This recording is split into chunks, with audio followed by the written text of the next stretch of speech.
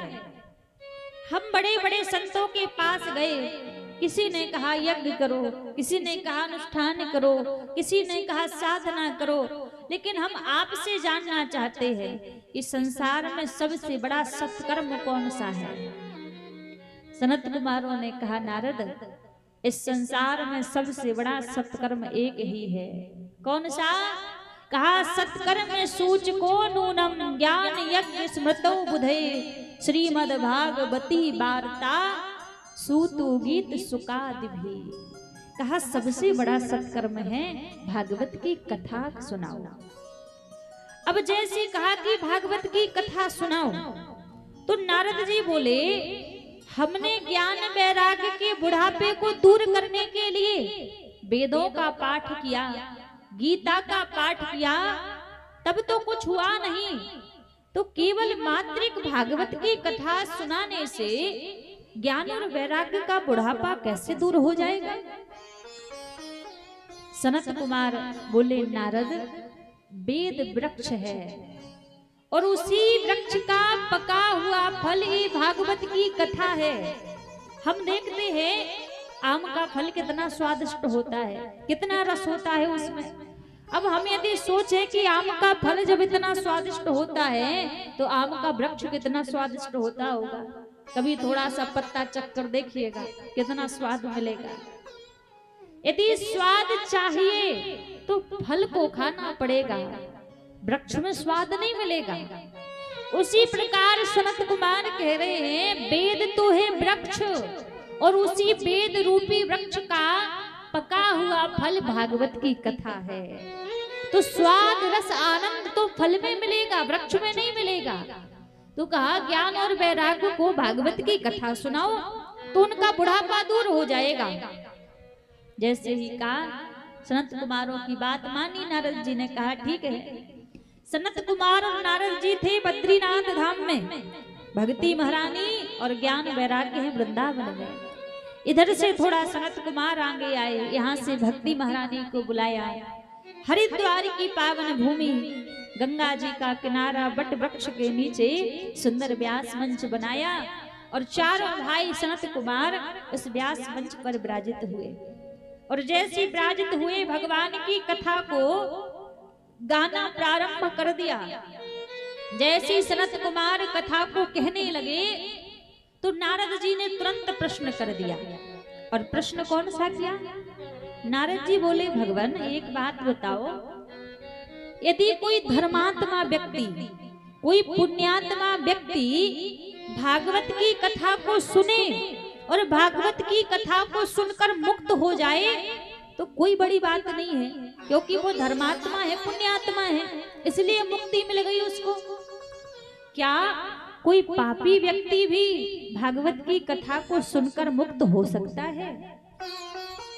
सनत कुमार बोले, नारद आप पापी व्यक्ति की बात कर रहे हैं, हम तो यहाँ तक कहते हैं कि जिस व्यक्ति ने जीवन पर्यंत कोई अच्छा काम ना किया हो, काम क्रोध की अग्नि में जलता रहा हो, मरने के बाद प्रेत बन जाए, भूत बन जाए और भूत प्रेत बनकर भी यदि भागवत की कथा को सुन ले तो ऐसा व्यक्ति भी मुक्त हो जाता है। नारद जी बोले, भैया ये बात समझ नहीं आई। क्यों? कोई जिंदा व्यक्ति भागवत की कथा सुने तब तो माना जाए, कोई भूत प्रेत कैसे कथा सुन सकता है? ये तो आप हमें विस्तार से सुनाइए, विस्तार से बताइए। सनत कुमार बोले, नारद एक आत्मदेव नाम के ब्राह्मण थे और जो आत्मदेव नाम के ब्राह्मण थे वो बड़े ही विद्वान थे।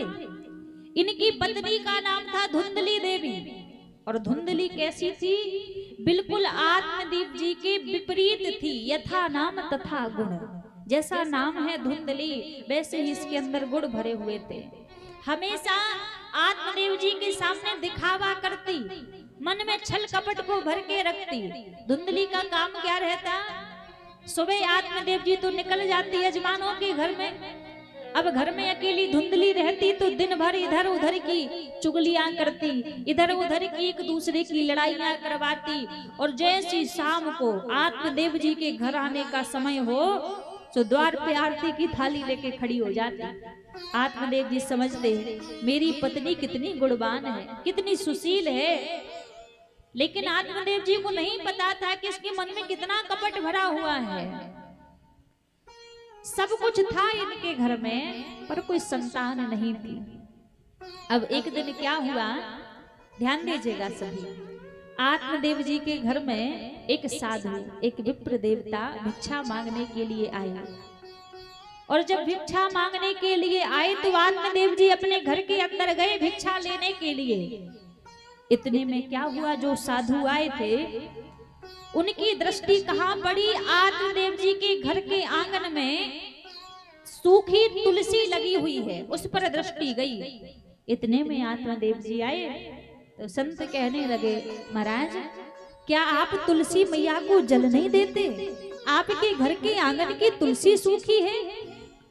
आत्मदेव जी बोले, क्या करें, नित्य प्रति जल देते हैं, लेकिन फिर भी कभी ये तुलसी हरी भरी नहीं होती।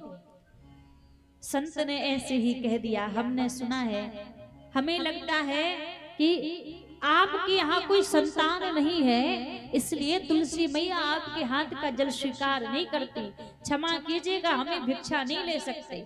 इतना कह के खाली हाथ संत वहां से चले गए। अब आत्मदेव जी को बड़ा कष्ट होने लगा, अरे ऐसा जीवन किस काम का? तुलसी मैया जल स्वीकार नहीं कर रही है, संत सेवा नहीं कर पा रहे हैं, ऐसा जीवन किस काम का? तो रुदन करते हुए वन की ओर चले गए। भैया कहते हैं तुलसी की बड़ी महिमा है।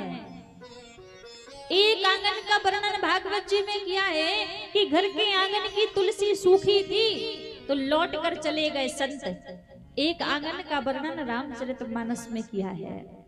जब श्री हनुमान जी महाराज लंकापुरी जा रहे थे माता जानकी की खोज करने के लिए, तो रघुनाथ जी से बोल कर गए थे, दैत्यों की नगरी है, राक्षसों की नगरी है, जाऊंगा और माँ की खोज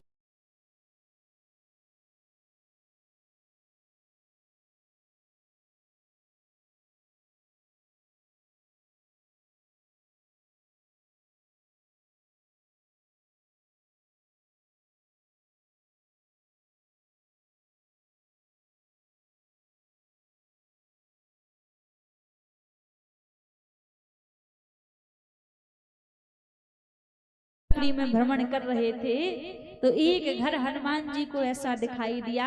उस घर को देखकर हनुमान जी कहने लगे, भुवन एक सुंदर पुनि देखा। एक भुवन, एक घर मंदिर के समान सुंदर लगा हनुमान जी को पूरी लंकापुरी में। अब उस घर में ऐसा क्या था जो एक घर हनुमान जी को सुंदर लगा और पूरी लंकापुरी सुंदर नहीं लगी? उस घर में क्या हीरे मोती जड़े थे? ऐसा कुछ नहीं था। उस घर के आंगन में तुलसी लगी हुई थी। तो तुलसी को देखकर हनुमान जी कहने लगे, ये घर तो मंदिर के समान है। फिर तुरंत विचार करने लगे, यदि तुलसी मैया लगी है तो पक्की बात है कोई वैष्णव रहता होगा, कोई भक्त रहता होगा, तभी तुलसी मैया निवास कर रही है। फिर तुरंत विचार करने लगे, ये तो राक्षसों की नगरी है, ये तो दैत्यों की नगरी है, यहाँ कहाँ कोई सज्जन रहने के लिए आएगा, यहाँ कहाँ कोई भक्त निवास करेगा। मन ही मन विचार कर रहे थे। इतने में भगवान को लगा कि आपके मन की शंका दूर कर दी जाए। भोर की बेला हुई, वो घर किसका था? श्री विभीषण जी महाराज का घर था। इतने में राम राम कही, राम कही, राम राम कहते हुए विभीषण जी महाराज जाग उठे। तब हनुमान जी को पक्का विश्वास हुआ कि हाँ ये किसी भक्त का ही घर है। तो विचार करो, आत्मदेव जी के घर में चलकर आए थे संत, सूखी तुलसी को देखा, खाली हाथ लौट कर चले गए। और विभीषण जी के घर में गए नहीं थे संत, रास्ते से चलकर जा रहे थे। लेकिन घर के आंगन में जब हरी भरी तुलसी को देखा तो उस तुलसी को देखकर मोहित हो गए, रुक गए वहां पर। क्योंकि जिस घर के आंगन में तुलसी लगी रहती है वो घर मंदिर के समान होता है, और जिस घर के आंगन में तुलसी ना लगी हो वो घर नरक के बराबर है। आप खूब 2-2, 3-3 मंजिल का घर बनवा लीजिए, हर सुख सुविधा उस घर में कर लीजिए, लेकिन यदि उस घर में तुलसी नहीं है तो वो घर नरक के बराबर है। दुनिया वाले भले ही उस घर को देखकर प्रभावित हो सकते हैं पर भगवान प्रभावित नहीं होंगे। और भले ही आपकी यदि टूटी सी झोपड़ी बनी है और उस टूटी सी झोपड़ी में भी यदि तुलसी मैया निवास कर रही है तो मंदिर के समान है आपका वो घर, क्योंकि तुलसी का होना बड़ा ही आवश्यक है। हर एक घर में तुलसी होनी चाहिए। अच्छा, आप में से किस किस के घर में तुलसी लगी है? जिनके नीचे हाथ उनके घर में नहीं है? हाँ, ज्यादातर तो सबके घर में। अच्छा ये बताओ, नित्य प्रति 1 लोटा जल कौन कौन देता है तुलसी मैया को? पक्का? हाँ अब हाथ आधे नीचे हो गए। आपके घर में तुलसी लगी है, अच्छी बात है। आप ज्यादा पूजा पाठ कर पाओ या ना कर पाओ, पर इतना तो नियम बनाओ कि स्नान करने के बाद 1 लोटा जल नित्य प्रति तुलसी मैया को दिया करो। 1 लोटा जल देने में कोई ज्यादा समय नहीं लगता है। स्नान किया, जल लिया, तुलसी मैया को समर्पित कर दिया। 1 लोटा जल तो कम से कम हर एक व्यक्ति को तुलसी मैया को समर्पित करना चाहिए। तुलसी से हमारे घर की पहचान होती है, किसी भक्त का घर है, किसी वैष्णव का घर है। इसलिए हर एक व्यक्ति के घर में तुलसी होनी चाहिए। और हम सनातनियों की तो पहचान ही होती है, घर में तुलसी लगी हो, घर के ऊंचे शिखर पर हनुमान जी महाराज की ध्वजा लहरा रही हो, घर के मुख्य द्वार पर भगवान का नाम लिखा हो, यही तो हमारी पहचान है कि यहाँ कोई भक्त रहता है, यहाँ कोई वैष्णव रहता है। आजकल क्या होता है, लोग घर तो बनवाते हैं, लेकिन घर बनवाकर घर के ऊपर क्या लिखते हैं? कोई लिखेगा तिवारी भवन, हाँ, कोई लिखेगा क्षत्रिय भवन, कोई अपने नाम को लिखेगा घर के ऊपर। अच्छा एक बात बताओ, घर के ऊपर अपना नाम लिखने से या अपना वर्ण लिख लेने से क्या मिल जाता है? किसी चीज की प्राप्ति होती है क्या? कुछ नहीं मिलता।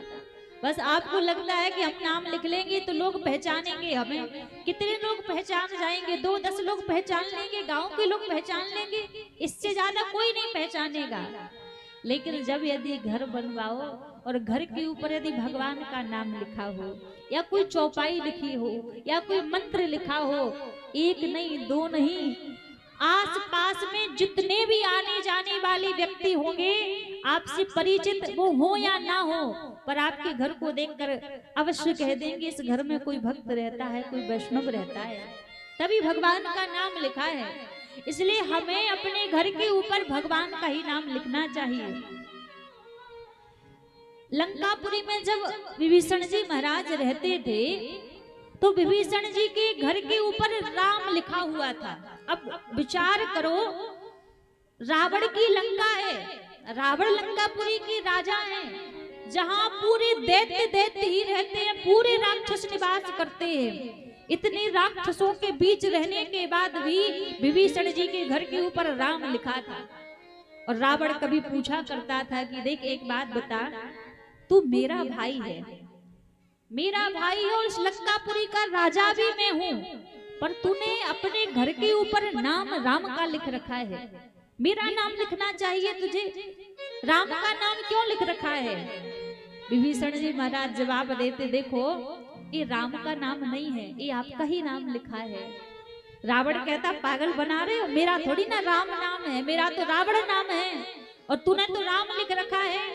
तो विभीषण जी बोलते, देखो आप भरोसा कीजिए, नाम आपका ही है, आपका नाम है रावण, तो आपके रावण के आगे का रा, और मेरी भाभी माँ का नाम है मंदोदरी, तो उनके नाम के आगे का माँ, मैंने दोनों अक्षर जोड़कर यहाँ पर राम लिख रखा है। पर भरोसा करो ये नाम आपका ही है। वहां दैत्यों की नगरी में रहकर भी विभीषण जी ने अपने घर के सामने राम लिख रखा था, और हम तो स्वतंत्र भारत में रहने के बाद भी भगवान का नाम नहीं लिखते। हमारे घर के आगे भगवान का नाम होना चाहिए। आने जाने वाला व्यक्ति यदि देखेगा, एक बार तो उसके मन में उस नाम का उच्चारण आएगा।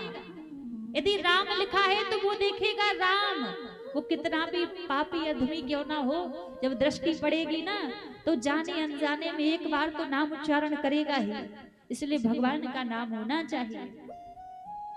आज आत्मदेव जी बड़े उदास हो गए, उदास होकर वन में जाकर बैठकर रोने लगे। इतने में एक महात्मा जी वहां से जा रहे थे, और महात्मा जी जब जा रहे थे उन्होंने देखा तो आत्मदेव जी के पास पहुंचे और कहा, हे विप्र देवता, आप क्यों रो रहे हैं? आपके रोने का कारण क्या है? और जैसे कहा कि आप क्यों रो रहे हैं, आत्मदेव जी बोले, मेरे घर कोई संतान नहीं है, मुझे संतान चाहिए, मैं इसलिए रो रहा हूँ, मुझे पुत्र चाहिए। जैसे कहा तो संत समझाने लगे, देखो दिखने में तो आप बड़े ज्ञानी नजर आते हो, लेकिन अज्ञानता की कामना कर रखी है आपने। अरे इतनी ही यदि पुत्र के प्रति ममता है तो भगवान को अपना पुत्र मान लो। आत्मदेव जी बोले नाना मुझे स्वयं का पुत्र चाहिए। संत बोले एक बात का जवाब दो, मैंने मान लिया कि तुम्हारे घर पुत्र हो गया, पुत्र होने के बाद 2-4 महीने जीवित रहा, फिर यदि मृत्यु को प्राप्त कर गया तो आप कितने दिन रहोगे? 2 महीने रहोगे, 4 महीने रहोगे, ज्यादा से ज्यादा 6 महीने रहोगे, इससे ज्यादा कोई नहीं रोता। फिर आप विचार कर लोगे कि हुआ तो था पर किस्मत में नहीं था तो भगवान ने ले लिया। लेकिन विचार करो यदि पुत्र होने के बाद कुपुत्र निकल आया तो 2-4 दिन नहीं पूरे जीवन भर रुलाएगा। आत्मदेव जी बोले नाना ये ज्ञान की बातें मुझे मत बताओ, मुझे तो पुत्र चाहिए। रोने लगे, रुदन करने लगे। जब रोने लगे तो संत को दया आ गई और एक फल दे दिया आत्मदेव जी को। कहा ये फल ले जाकर अपनी पत्नी को खिला देना, सुंदर पुत्र का जन्म होगा। उस फल को लेकर आत्मदेव जी घर आए, धुंधली से बोले देवी इस फल को खा लो, पुत्र का जन्म होगा। अब फल तो धुंधली ने ले लिया पर विचार करने लगी क्या फल खाने से भी कोई पुत्र होता है? इतने में धुंधली की बहन उसके पास में आई। अब इसकी जो बहन थी ये तो चाहती ही नहीं थी कि धुंधली के घर कोई संतान हो। इसने सारी बात अपनी बहन को बता दी कि ना जाने मेरे पति किसी बाबा से फल लेकर आए हैं और कहते हैं फल खाने से पुत्र होगा। इसकी बहन बोली देखो फल खाने से कोई पुत्र नहीं होता है, तुम चिंता ना करो, मैं अभी गर्भवती हूँ, मेरे गर्भ से जो बालक जन्म लेगा मैं तुम्हें लाकर दे दूंगी, तुम मुझे कुछ धन दे देना, मैं अपने पति को समझा दूंगी। धुंधली ने ऐसा ही किया, वो फल नहीं खाया, फल जाकर गाय को खिला दिया। आत्मदेव जी के सामने नाटक करने लगी, मुझे फल खाने से बड़ा ही फायदा है। धीरे धीरे समय बीतता गया। इसकी बहन के घर एक बालक ने जन्म लिया और वो रातों रात छिपकर धुंधली को दे गई। अब तो धुंधली ने पूरे घर में डिंडोरा पीट दिया कि पुत्र का जन्म हुआ है, पुत्र का जन्म हुआ है। आत्मदेव जी बड़े प्रसन्न हो गए, भगवान की कृपा से अब हमारे घर में भी किलकारियां गूंजेंगी। अब भैया जिस गाय को वो फल खिलाया था ना, कुछ समय बाद उस गाय ने भी एक बालक को जन्म दिया जिसकी पूरी देह मनुष्य की भांति है। गैया जैसे कान थे, मानव जैसी देह, दुनिया अचरज कर रही, हरी माया तो देख। भगवान की माया देखो कि एक गाय ने एक मनुष्य के पुत्र को जन्म दिया है, एक बालक को जन्म दिया है।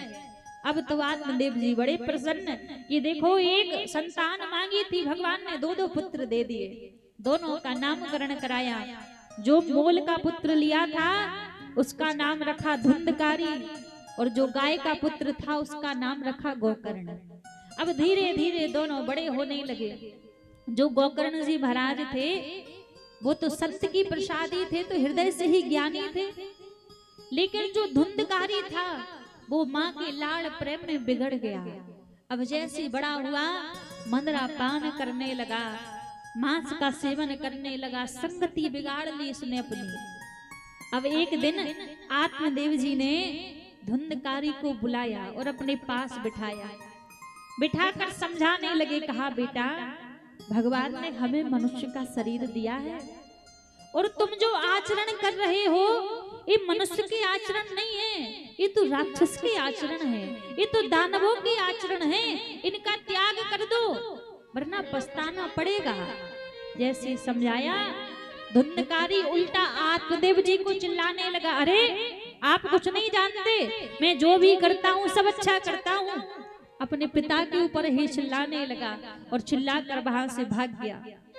आज जब धुंधकारी चिल्लाया तो अपने घर में बैठकर आत्मदेव जी रो रहे हैं और संत की बात आज याद आ रही है। भैया इस माइक को थोड़ा बढ़ाइए थोड़ा सा। आज संत की बात याद आ रही है और संत ने कहा था कि देखो पुत्र होने के बाद यदि कुपुत्र निकल आया तो जीवन भर रुलाएगा। आत्मदेव जी सोच रहे हैं इससे बढ़िया तो मैं बिना ही पुत्र का था, कम से कम अपने पितरों की चिंता नहीं थी, पूर्वजों की चिंता नहीं थी। अब इसके होने के बाद तो मुझे अपने घर की चिंता होने लगी है कि दुराचारी संतान निकली है, कैसे पूर्वजों का तरण तारण करेगी। घर में बैठकर रो रहे थे, इतने में गोकर्ण जी आए और गोकर्ण जी आकर पूछने लगे, पिताजी क्या बात है, अब क्यों रो रहे हैं? जैसे पूछने लगे तो आत्मदेव जी बोले, बेटा मेरा पुत्र धुंधकारी मेरी कोई बात नहीं मानता है, मेरे स्वर्ग जैसे घर को नरक बना दिया है, मैं करूं तो क्या करूं? गोकर्ण जी बोले, पिताजी यदि मेरी बात मानो ना तो सबसे पहले मेरा मेरा कहना बंद कर दो। मेरा पुत्र मेरा घर मेरी बात नहीं मानता, क्योंकि सच माना जाए ना इस संसार में कोई हमारा नहीं है। इस संसार का साथ जानते हैं कितना है? साथी है गंग मित्र के जल सिंधु पान तक, अर्धांगिनी चलेगी केवल मकान तक, परिवार के चलेंगे बस शमशान तक, बेटा भी साथ देगा तो अग्निदान तक। इतना संसार का साथ है। पत्नी कहाँ तक संग में जाएगी? बोले घर की चौखट तक, घर की द्वार तक। हमारे रिश्तेदार यार दोस्त कहाँ तक साथ में जाएंगे? बोले शमशान तक। और जिसे हम अपना खून कहते हमारा बेटा है, वो कहाँ तक साथ देगा? केवल मात्र अग्निदान तक। इससे ज्यादा संसार में कोई साथ नहीं देता है। और ये तो बहुत बड़ी बात कह दी कि अंत तक साथ की। यदि आज की स्थिति को देखा जाए ना तो लोग मरने का इंतजार नहीं करते कि जब ये मरेंगे तब इनका साथ छोड़ेंगे ना। आजकल तो जीते जी ही लोग साथ छोड़ देते हैं। मरने की तो बात बहुत दूर की हो गई। आज कब तक लोग साथ देते हैं? जब तक आपसे मतलब है, आपसे कोई काम निकालना है, तब तक लोग कहेंगे ये मेरा है, ये मेरा है। और जैसी मतलब खत्म, लोग कहने लग जाते हम नहीं जानते आप कौन हैं। यदि सच्चाई देखी जाए भैया, तो आज यदि कोई गरीब व्यक्ति बैठा है ना, तो उसके जो अपने होंगे, उसके जो रिश्तेदार भी होंगे, वो भी एक बार उसको पहचानने से मना कर देंगे, अरे हम नहीं जानते कौन है। और कोई दूसरा भी होगा, अनजान भी होगा, जीभ ज्यादा गर्म हो रखी होगी तो चमचे बनकर लोग पीछे पीछे ढोलते हैं, अरे ये हमारे हैं, ये हमारी पहचान के हैं। क्योंकि इस दुनिया की सच्चाई है, यहाँ हमसे आपसे कोई प्रेम नहीं करता। यहाँ लोग प्रेम करते हैं तो केवल अपने मतलब से, अपने स्वार्थ से। और स्वार्थ खत्म, संबंध भी खत्म। पहले के समय में होता था कि मरने तक तो कम से कम लोग साथ निभाते थे, पर आज के समय में तो मरने तक भी लोग साथ नहीं निभाते, जीते जी ही लोग साथ छोड़ देते हैं। जब तक संबंध बनेगा, जब तक यारी दोस्ती है, जब तक कोई काम बन रहा है, अब मतलब खत्म तो यारी दोस्ती खत्म। सच कहा जाए ना तो कहते हैं गरीब का कोई मित्र नहीं होता है। आप अंदाजा करके देख लीजिए, जो आपसे कहते हैं ना कि हम आधी रात भी आपको खड़े हो जाएंगे, कभी बुलाकर देखिएगा, भरोसा मानिए। एक बार आप वैसी परीक्षा लेकर देख लीजिए। जो कहते हैं कि आधी रात में भी फोन करोगे तुरंत हम आपके पास खड़े होंगे, आप रात की तो बात छोड़ दो, आधी रात की बात छोड़ो, दिन में फोन करके कह दो भैया बड़ी परेशानी है, इतने इतने पैसे लेके थोड़ा अर्जेंट में आ जाओ, एक बार तो गलती से फोन उठा लेंगे, और जो दोबारा फोन करोगे तो तुरंत बंद हो जाएगा फोन। हाँ, ये दुनिया की रिश्तेदारी है, इतने अपने हैं दुनिया वाले, इससे ज्यादा कोई अपना नहीं है। यहाँ कोई किसी का साथ नहीं देता है। अरे लोगों की तो बात छोड़ो, जिस शरीर को हम कहते हैं ना ये मेरा है, मैं कितना सुंदर हूँ, इस शरीर भी साथ नहीं देता। इसकी केवल 3 दशा होती हैं। इस शरीर को जला दोगे तो राख बन जाएगा, फेंक दोगे तो गीदड़ खा जाएंगे, और जमीन के अंदर गाड़ दोगे तो कीड़े खा जाएंगे। चौथी कोई गति नहीं है इस शरीर की। अकेले आए हो, अकेले ही जाना है। यहाँ कोई किसी का संगी साथी नहीं बनता, कहने के लिए सब अपने हैं, लेकिन साधक कहता है तोता दुनिया के मेला में अकेला हो, अचक कौन खेला हो जाई तोता दुनिया के मेला में अकेला हो, अचक कौन खेला हो जाई। तोता दुनिया के मेला में अकेला हो, अचक कौन खेला हो जाई। तोता दुनिया के मेला में अकेला हो, अचक कौन खेला हो जाई।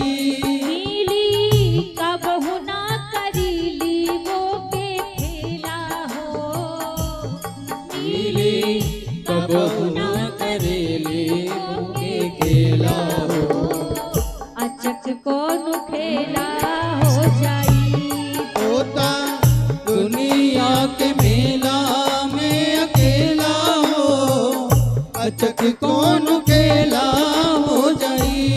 तोता दुनिया के मेला में अकेला हो, अचक कौन खेला हो जाई। तोता दुनिया के मेला में अकेला हो, अचक कौन खेला हो जाए।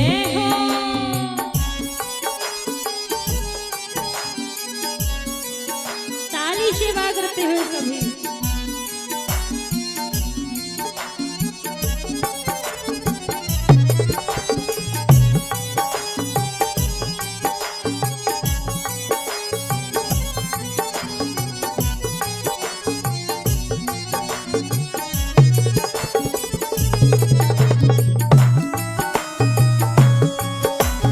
जय हो।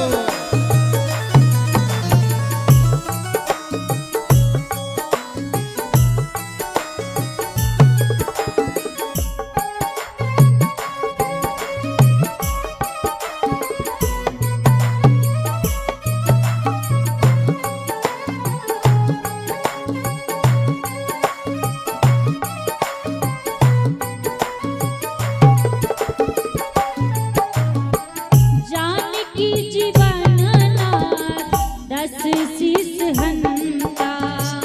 जानकी जीवन दस शीस हंता। जानकी जीवन नाथ दस शीस हंता। जानकी जीवन दस शीस हंता। ऊहे एकमात्र होले जग के नियंता। ऊहे एकमात्र होले जग के नियंता। ऊही जगत गुरु के बन चेला हो।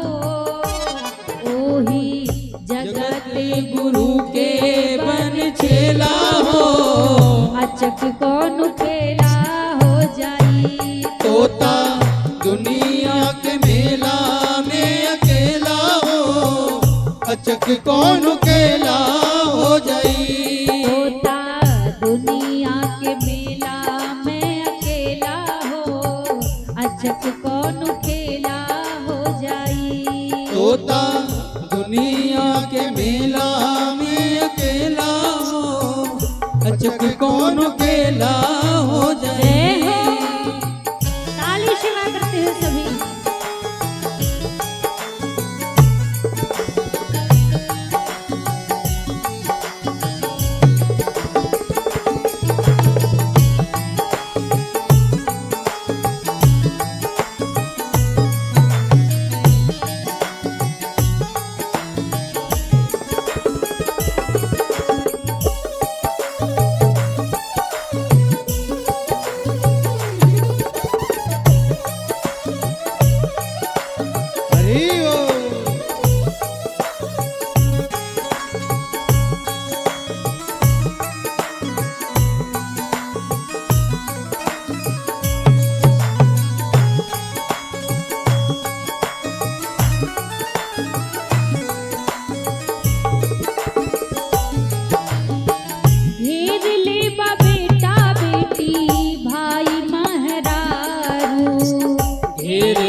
लोग कहते हैं कि माया ने घेर रखा है, तो माया वास्तव में है क्या?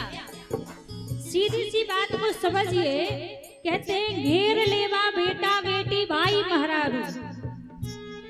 जिस स्थान पर, जिस जगह पर मेरा शब्द लग जाए, और जहां मेरा शब्द लग जाए समझिए वही माया है। अच्छा, आज मानिए किसी का घर बना है, हम पूछे कि भैया ये किसका घर है, आप क्या जवाब दोगे? आप बोलोगे मेरा घर है, यही कहोगे ना कि मेरा घर है। अब यदि घर वो आपका है, आपने कहा कि मेरा घर है, जब आपका घर है तो मरने के बाद आपके साथ क्यों नहीं जाता? आप संग में लेकर क्यों नहीं जाते जब आपका घर है? अरे संग में ले जाने की बात छोड़ो, जब घर वो आपका है तो घर वाले शमशान तक ले जाने का कष्ट क्यों करते हैं? ये क्यों नहीं सोचते कि इन्हीं का तो घर था, क्यों शमशान तक ले जाएं, इधर ही इनको मुखाग्नि दे देते हैं, इनका ही घर है। पर नहीं, वो घर हमारा है नहीं, पर फिर भी हम उसको मेरा कह रहे हैं। क्यों? क्योंकि माया बुलवा रही है कि मेरा है। हम पूछें किसी के बालक खेल रहे हो, भैया ये किसके बालक है? आप बोलोगे मेरे बालक है। आप कहें किसके माता पिता हैं? आप जवाब दोगे मेरे माता पिता हैं। सच मानिए, क्या वो आपके माता पिता हैं? क्या वो आपके बालक हैं? इधर आपको लग रहा है कि वो मेरे हैं, लेकिन वास्तव में वो हमारी नहीं है। और माया का स्वरूप ही यही है, जो वस्तु जो चीज हमारी नहीं है, ये माया उसको भी कहती है कि ये मेरा है। और जो चीज हमारी है उसके लिए माया कभी नहीं बोलती कि ये मेरा है। हमारा कौन है? वो परमात्मा हमारा है, वो गोविंद हमारा है। कभी अधिकार से कहते हो कि वो गोविंद मेरा है? कभी कहते हो? कभी नहीं कहते। जो हमारा है उसके लिए कभी नहीं कहते कि ये मेरा है, और जो हमारा है नहीं उसके लिए खूब डिंडोरा पीटते हुए मेरा है, मेरा है। यही तो माया है। घेर ले बेटा बेटी भाई महारारू, घेर ले बेटा बेटी भाई महारारू।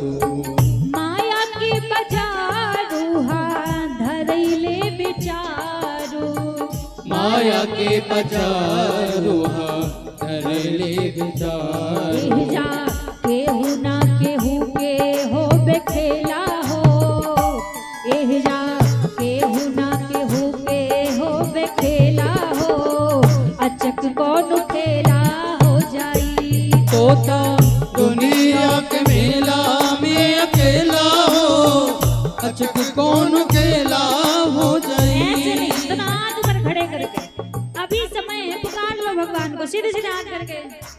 तोता दुनिया के मेला में अकेला हो, अचक कौन खेला हो जाई। तोता दुनिया के मेला में अकेला हो, अचक कौन अकेला हो जाई। तोता दुनिया के मेला में अकेला हो, अचक कौन खेला हो जाई। तोता दुनिया के मेला में अकेला हो, अचक कौन अकेला हो जाई। जय हो।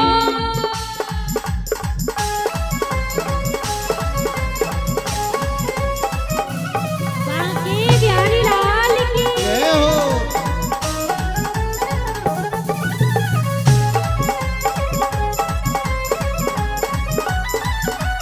हरि बोल।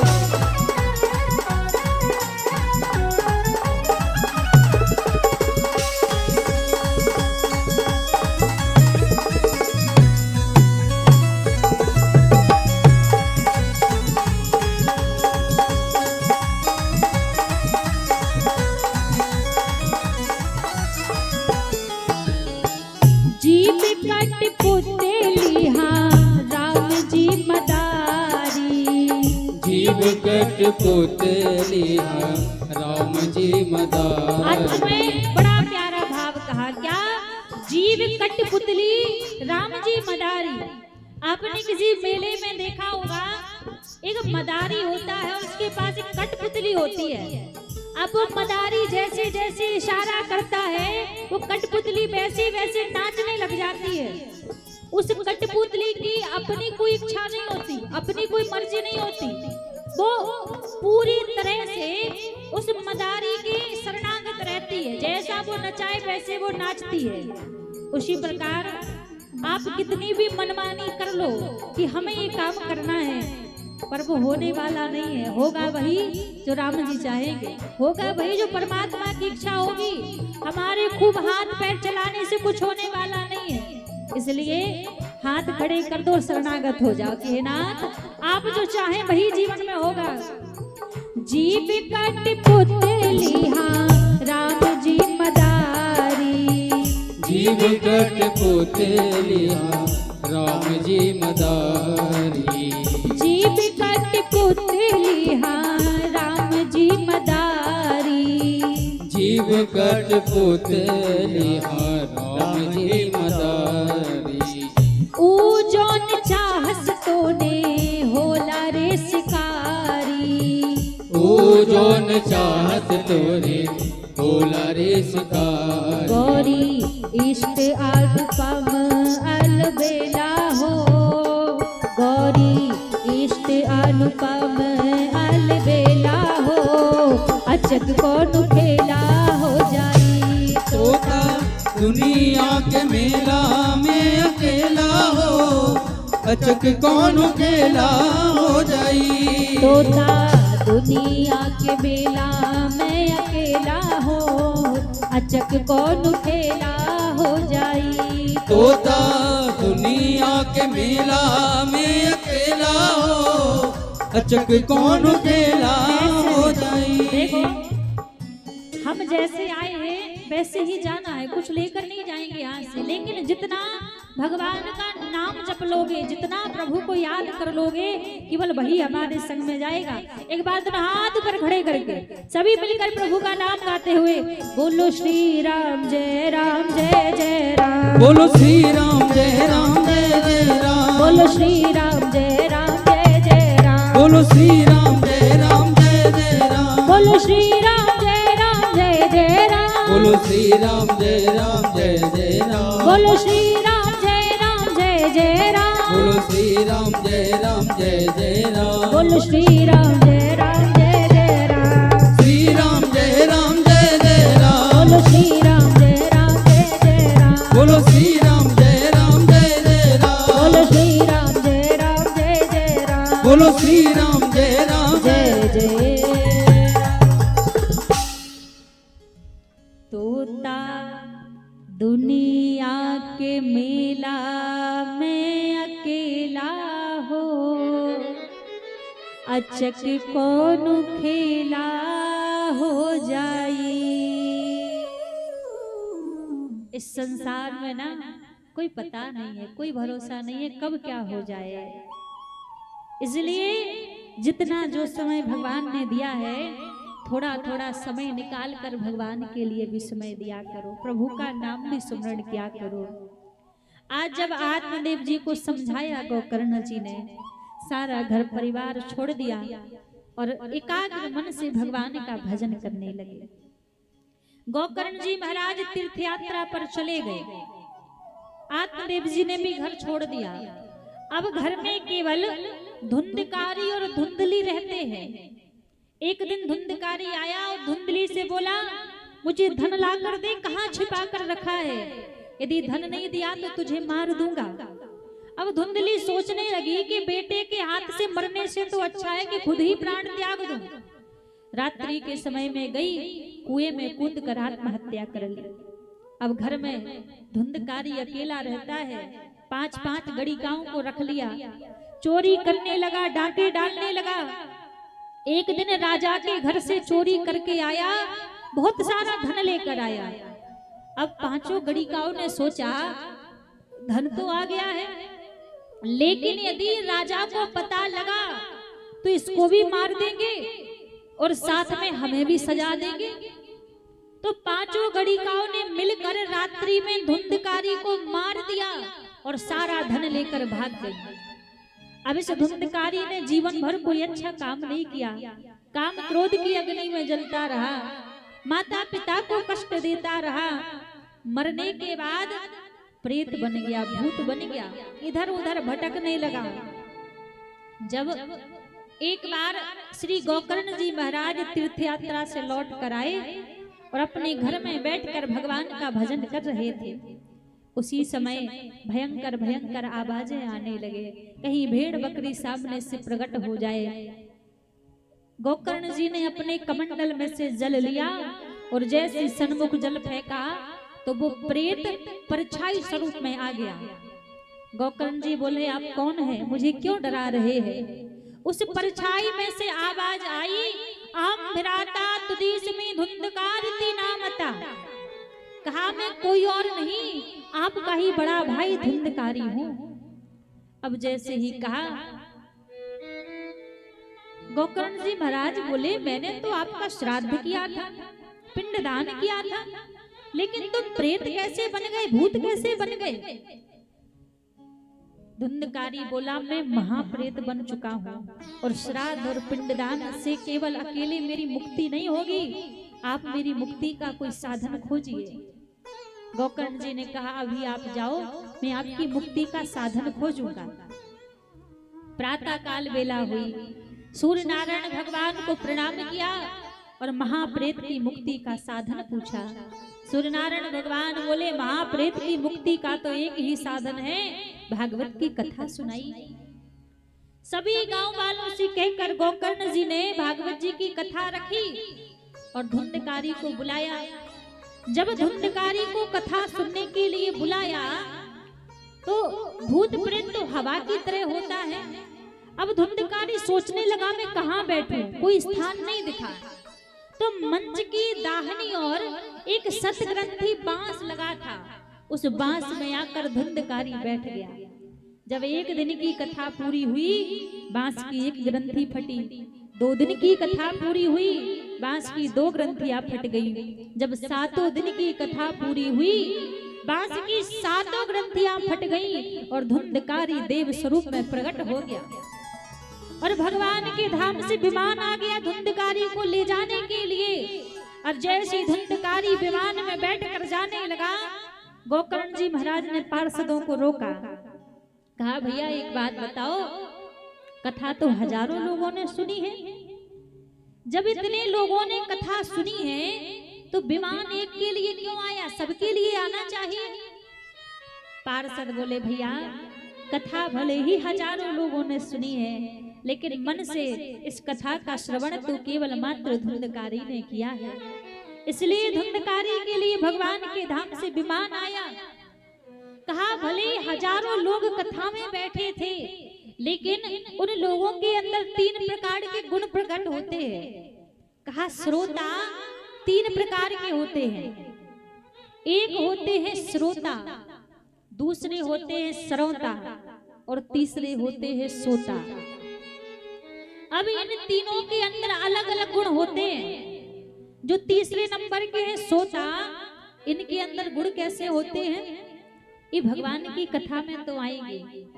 और जैसी कथा की आरती हुई नहीं, कथा होते देरी नहीं होती।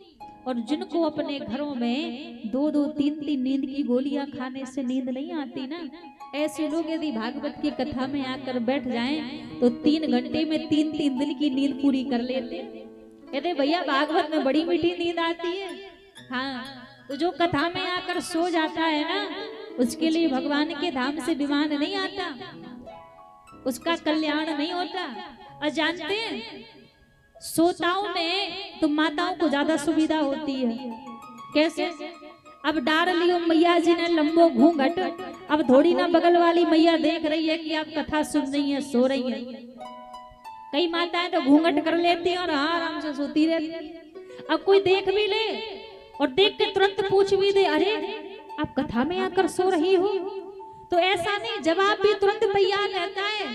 जवाब क्या देती हैं, अरे हम सो नहीं रहे हैं, अरे हम तो नेत्र बंद करके जिन बिहारी जी की कथा चल रही है ना, उनका ध्यान कर रहे थे। प्रेम से कहिए राधे राधे राधे राधे। यहाँ कथा पर ही हम रह जाते हैं, वो ध्यान पर पहुंच जाती हैं। इसलिए भगवान की कथा में आकर सोना नहीं चाहिए। जो सोता है उसका कल्याण नहीं होता। फिर दूसरे नंबर के बताए, दूसरे नंबर के सरौता। सरौता जानते हो किसे कहते हैं? सिपाही काटने वाला। अब सरौता का काम क्या है? काटना। और जिनके अंदर ऐसे गुण हो सरौता वाले, वो क्या करते हैं? कथा में आएंगे तो आकर बैठेंगे। अब बैठते ही थोड़ी इधर की बात करेंगे, थोड़ी उधर की बात करेंगे, कभी किसी की चुगली करने लग जाएंगे, कभी किसी की बुराई करने लग जाएंगे। भागवत में आकर, कथा में आकर इधर उधर की बातें नहीं करनी चाहिए। जो इधर उधर की बातें करता है ना, कथा नहीं सुनता मन से, उसका भी कल्याण नहीं होता है। तो ये तो श्रोता के गुण बताए। और जो पहले नंबर के है ये है श्रोता। श्रोता में गुण कैसे होते हैं? कथा में आएंगे, 3 घंटे मन से कथा को सुनेंगे, श्रवण करेंगे, और घर जाने के बाद भी उस कथा का चिंतन और मनन करेंगे। तो श्रोता के लिए ही अंत में भगवान के धाम से विमान आता है। अच्छा, किसी ने कहा कि श्रोता और श्रोता भी तो कथा में आए थे, पर वो भगवान की कथा क्यों नहीं सुन पाए? उनके लिए बाबा तुलसीदास जी कहते हैं कि तुलसी पिछले पाप सो हरि चर्चा ना सुहाय, के ऊगे के लड़ मरे, के उठे घर को जाय। तुलसीदास जी कहते हैं जिनके पूर्व के जन्म के पाप ज्यादा हो चुके हैं, उनको भगवान की कथा अच्छी नहीं लगती। वो भगवान की कथा में आ भी जाएंगे तो या तो आकर सो जाएंगे, और सोएंगे नहीं तो बात करते करते इधर उधर किसी से लड़ाई कर लेंगे, और यहाँ भी बात नहीं बनेगी तो उठकर घर भाग जाएंगे। इसलिए जब कथा में बैठो तो बड़े सावधानी से बैठना चाहिए, क्योंकि हमारे जो पाप हैं, जो जाने अनजाने में हमसे हुए हैं, वो नहीं चाहते कि हम भगवान की कथा सुने। क्योंकि यदि हम भगवान की कथा सुन लेंगे तो उन पापों को हमें छोड़कर जाना पड़ेगा। क्योंकि आरती में गाते हैं ना कि श्री भागवत भगवान की है आरती, पापियों को पाप से है तारती। तो जो मन से कथा सुन लेता है उसके सारे पाप नष्ट हो जाते हैं। इसलिए वो पाप नहीं चाहते कि हम कथा श्रवण करें। इसीलिए या तो हमें निंद्रा सताने लग जाती है, या तो इधर उधर की हम बात करने लग जाते हैं। और काम में सावधानी रखो या ना रखो, पर कथा श्रवण में बड़ी सावधानी रखनी चाहिए कि कहीं हमारा मन तो नहीं भटक रहा, कहीं नींद तो नहीं आ रही है। और जैसे नींद आए तुरंत सावधान होकर बैठ जाओ। इसलिए जो मन से कथा सुनता है, श्रवण करता है, उसके लिए भगवान के धाम से विमान आता है। आज धुंधकारी जीवन पर्यंत कोई अच्छा काम नहीं किया था, पाप करता रहा, मरने के बाद प्रेत बन गया, और प्रेत बनकर भी भागवत की कथा को सुना, और भागवत की कथा को सुनकर भगवान के परम धाम को गया। सब कहने लगे धन्यम भागवती वार्ता प्रेत पीड़ा विनाशनी। धन्य है भागवत की कथा, जो जीवों का तो कल्याण करती ही है, भागवत की कथा तो भूत प्रेतों का भी कल्याण कर देने वाली है। अभी यहाँ तक कल की ही कथा चल रही थी, महात्मा की ही कथा चल रही थी। अभी यहाँ श्री व्यास जी महाराज भागवत जी के प्रथम स्कंद में प्रवेश करते हैं, और प्रथम स्कंद में मंगलाचरण किया। मंगलाचरण में किसी भी देवी देवता का नाम नहीं लिया। 18 प्राण हैं, 18 प्राण में केवल मात्र एक भागवत महापुराण ही ऐसा ग्रंथ है जिसके मंगलाचरण में किसी देवी देवता का नाम नहीं है। तो फिर वंदना किसकी की? बड़ा सुंदर व्यास जी ने मंगलाचरण किया कि जन्माध्यस्य यतून बयाति तरतस चारथे सुभिज्ञा स्वराट तेने ब्रह्म हृदयादि मुह्यन्ति यत् सूर्या तेजो बारी मृदा यथा विनिमयो यत्र सर्गो मृषा धावना स्वयं सदा निरस्तकुहकं सत्यम परम धीमहि। व्यास जी महाराज ने मंगलाचरण किया। भागवत जी के प्रथम स्कंद में पहला श्लोक मंगलाचरण का लिखा, जिसमें वंदना किसकी की? कहा सत्यम परम धीमहि, सत्य की वंदना की। अब किसी ने पूछा व्यास जी से, महाराज आपने कौन से सत्य की वंदना की है? तो नाम नहीं बताए, गुण बताने लगे। गुण क्या बताए? कहा जन्माधस्य तोन्वयादि तरतस्य, जिस परमात्मा ने इस ब्रह्मांड को, इस संसार को जन्म दिया है, मैंने उनकी वंदना की है। अब किसी ने कहा कि वेदों में तो वर्णन है कि हिरण्यगर्भ के द्वारा, ब्रह्मा जी के द्वारा इस संसार को बनाया गया, तो क्या आपने ब्रह्मा जी की वंदना की है? व्यास जी बोले ना, ब्रह्मा जी की वंदना नहीं की। तेरे ब्रह्म हृदय आदि कवि मुह्यन्ति यत् सूर्या, जिन परमात्मा ने ब्रह्मा को भी बनाया है, उस परमात्मा की मैंने वंदना की है। धामन स्वयं सदा निरस्तकुहकं सत्यम परम धीमहि, जिस परमात्मा की माया तीनों लोकों में इतनी प्रबल है कि असत्य संसार हमें सत्य लगता है और सत्य परमात्मा हमें असत्य लगता है। तो गा धामन स्वयं सदा निरस्तकुहकं सत्यम परम धीमहि, सत्य की वंदना की। अब एक तरीके से और जाना जाए कि सत्य की वंदना क्यों की। यदि यहाँ पर व्यास जी कह देते कि कृष्णम परम धीमहि, भगवान का नाम लिखकर वंदना करते, तो दुनिया के लोग सोचते कि क्या केवल मात्र कृष्ण ही सत्य है, राम सत्य नहीं है, शिव सत्य नहीं है, हनुमान सत्य नहीं है, केवल कृष्ण का ही नाम लिखा।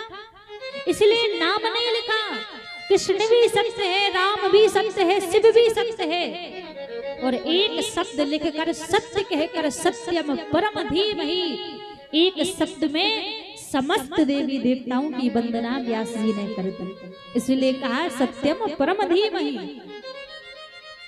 शौनकादिक ऋषि सूत जी महाराज के निकट बैठे हैं और सूत जी महाराज से कह रहे हैं, भगवान हमारे मन में कुछ प्रश्न है और हम चाहते हैं कि आप हमारे प्रश्नों के उत्तर दीजिए। यहाँ पर शौनक ऋषियों ने 6 प्रश्न सूत जी से किए हैं, ध्यान दीजिएगा। पहला प्रश्न किया है कि मानव के लिए सबसे बड़ा परम धर्म क्या है? क्या मंदिर जाना परम धर्म है? क्या पूजा पाठ करना परम धर्म है? क्या व्रत करना परम धर्म है? मानव के जीवन में सबसे बड़ा परम धर्म क्या है? ये पहला प्रश्न किया। फिर दूसरा प्रश्न किया कि देवता श्रेष्ठ कौन है? कोई कहता राम जी श्रेष्ठ है, कोई कहता हनुमान जी श्रेष्ठ है, कोई कहता कन्हैया श्रेष्ठ है, तो देवता बड़ा कौन है, श्रेष्ठ कौन है? ये दूसरा प्रश्न किया। ये सारे प्रश्न हम सभी के मन में भी आते हैं। फिर तीसरा प्रश्न किया कि भगवान को वेदों में अजन्मा क्यों कहा गया? और चौथा प्रश्न किया कि भगवान के अवतार कितने हैं? फिर 5वां प्रश्न किया कि वक्ता कौन सा श्रेष्ठ है? और 6वां प्रश्न किया कि जब भगवान इस धराधाम को छोड़ कर गए तो धर्म किसकी शरण में गया? ये 6 प्रश्न किए और इन 6 प्रश्नों में ही पूरा साप्ताहिक अनुष्ठान हो जाता है। पूरी 7 दिन की भागवत इन 6 प्रश्नों में ही बीत जाती है। जब ये 6 प्रश्न किए तो सूत जी महाराज बोले, हम आपके प्रश्नों के उत्तर तो देंगे, लेकिन उससे पहले हम श्री सुखदेव जी महाराज का ध्यान कर ले। अब जैसे सुखदेव जी का नाम लिया तो शौनक ऋषि कहने लगे, भगवान इस सुखदेव जी कौन है? आप इनके बारे में बताइए। तो सुखदेव जी के जन्म की कथा सूत जी महाराज शौनक ऋषियों को श्रवण कराते हैं। एक बार गोलोक धाम में श्री राधा रानी की गोदी में एक नन्हा सा तोता खेल रहा था। तो राधा रानी उस तोते से बोली, बेटा आप संसार में जाओ और जन जन में जाकर भागवत का प्रचार करो। तो वो नन्हा सा तोता बोला, माँ मैं संसार में नहीं जाऊंगा, क्योंकि संसार में जाते ही विष्णु की माया पकड़ लेती है, इसलिए मैं नहीं जाऊंगा। राधा रानी ने वचन दिया, मैं आपको वचन देती हूँ कि आपके ऊपर विष्णु की माया का असर नहीं होगा। और जैसे वचन दिया तो महाराज सुखदेव जी महाराज मृत्यु लोक में आए और आकर एक पक्षिणी के गर्भ में स्थापित हो गए। अब एक दिन वही पक्षिणी कैलाश पर्वत से उड़ती हुई जा रही थी, तो उसका वो गर्भस्थ अंडा कैलाश पर्वत पर छूट गया। अब समय बीता, नारद जी को लगा कि देखो अब सुखदेव जी का जन्म होना चाहिए। तो नारद जी ने क्या किया, नारायण नारायण करते हुए कैलाश पर्वत पर पहुंच गए। और जैसे कैलाश पर्वत पर गए तो भगवान भोलेनाथ तो ध्यान में बैठे हुए थे। आज माता ब्रह्मा ने नारद जी को देखा तो देखते स्वागत सत्कार करने लगी और बोली, भगवान आज बड़े दिनों में आपके दर्शन हुए, आजकल आपके दर्शन नहीं होते। तो नारद जी बोले, देवी मैंने संसार में आना जाना बंद कर दिया है। बोले क्यों बंद किया? नारद जी कहने लगे, कहीं सच्चा प्रेम नहीं रहा, सुर नर मुनि सबकी यह रीति, स्वार्थ लाग करहे सब प्रीति। कहीं सच्चा प्रेम नहीं है, इसलिए मैंने आना जाना बंद कर दिया है। जैसे कहा तो पार्वती मैया बोली, नारद यदि औरों का तो पता नहीं, यदि मैं अपनी बात कहूँ तो मुझ में और मेरे पति में तो बड़ा ही प्रेम है। मेरे पति मुझसे कोई बात नहीं छुपाते, हर बात मुझे बताते हैं, और तो और अपना गुरु मंत्र भी मुझे बता दिया है। लेकिन कहते हैं गुरु मंत्र हमेशा गुप्त रखना चाहिए, गुरु मंत्र किसी को नहीं बताना चाहिए। और कभी यदि स्वप्न में भी किसी भी प्रकार से भगवान का अनुभव हो, भगवान के दर्शन हो, तो वो भी किसी को नहीं बताना चाहिए। क्योंकि और युगों में भगवान के जो प्रत्यक्ष दर्शन होते थे तो जितना फल मिलता था, वो कलयुग का प्रभाव है कि कलयुग में यदि स्वप्न में भी आपको भगवान के दर्शन हुए हैं तो साक्षात दर्शन की बराबर स्वप्न के दर्शन माने जाते हैं। तो कभी अनुभूति हो तो किसी को नहीं बताना चाहिए, लेकिन हाँ अपने गुरुदेव से छिपाना भी नहीं चाहिए। गुरुदेव को आप सब बता सकते हैं, लेकिन गुरुदेव के अलावा किसी को भी नहीं बताना चाहिए। आज जैसे कहा तो नारद जी बोले, अच्छा सारी बात बताते हैं? पार्वती जी बोले, हर एक बात मुझे बताते हैं। नारद जी ने कहा, देखो जब सब बात बताते हैं तो भगवान शंकर ने आपको ये बात तो जरूर बताई होगी कि वो अपने गले में जो मुंडों की माला धारण करते हैं, उस माला में किसके मुंड लगे हैं। अब जैसी कहा पार्वती मैया चुप हो गई, बोली महाराज हर बात बताते हैं, पर ये बात कभी नहीं बताई कि जो माला पहनते उस माला में किसके मुंड लगे हैं। नारद जी बोले, देवी फिर काहे का प्रेम? जिस माला को 24 घंटे धारण करके रखते हैं, जब उसी के बारे में नहीं बताया तो फिर कैसा प्रेम है? अच्छा मुझे कोई लेना देना नहीं है, आप जाने, आपका काम जाने। अब देखो लड़ाई करवाने के लिए तो इतना ही काफी है। और नारद जी वहां से चले गए। और सामने से भगवान भोलेनाथ आ रहे थे। नारद जी बोले, महाराज थोड़ा जल्दी पधारो, माता जी याद कर रही हैं। और जैसे कहा माता जी याद कर रही है, समझ गए भगवान भोलेनाथ जब आपका आगमन हुआ था ना तो कोई ना कोई जरूर चिंगारी लगा के आए होंगे कि माता जी तो याद करेंगे ही। अब जैसे ही भगवान भोलेनाथ आए तो पार्वती मैया क्रोधित होकर बैठी थी, कोप भवन में बैठी थी। अच्छा देखो पहले की व्यवस्था भी कितनी बढ़िया थी। कोई व्यक्ति पहले जब अपने भुवन का निर्माण करता था तो अलग से एक कोप भवन बनाया जाता। और कोप भवन क्यों बनाया जाता? जब कोई घर का व्यक्ति उस कोप भवन में जाकर बैठ जाए तो बाकी के सब लोग समझ जाते थे कि ये क्रोधित है, इसलिए कोप भवन में बैठा है। अच्छा विचार करो, सोचो जरा, यदि आज के समय में कोप भवन बनाया जाता तो क्या कभी खाली रहता? हाँ, कभी खाली नहीं रहता। कई लोग तो इसी बात से लड़ाई करते कि जल्दी बाहर निकलो, हमें भी जाके बैठना है। इसलिए पहले की व्यवस्था कितनी बढ़िया थी और समय के साथ सारी व्यवस्था में परिवर्तन भी होना चाहिए। अब जैसे नारद भगवान भोलेनाथ गए, पूछने लगे देवी आप क्यों क्रोधित है?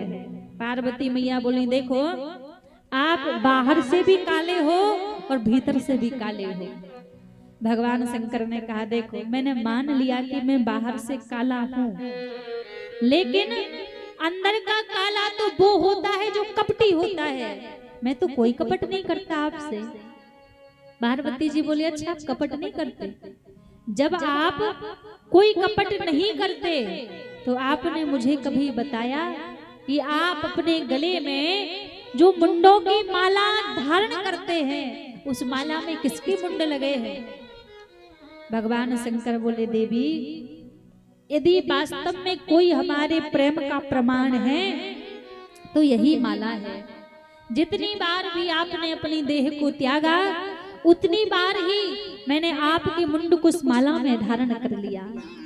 पार्वती मैया बोली महाराज फिर आप कपटी नहीं है, आप तो महाकपटी हैं।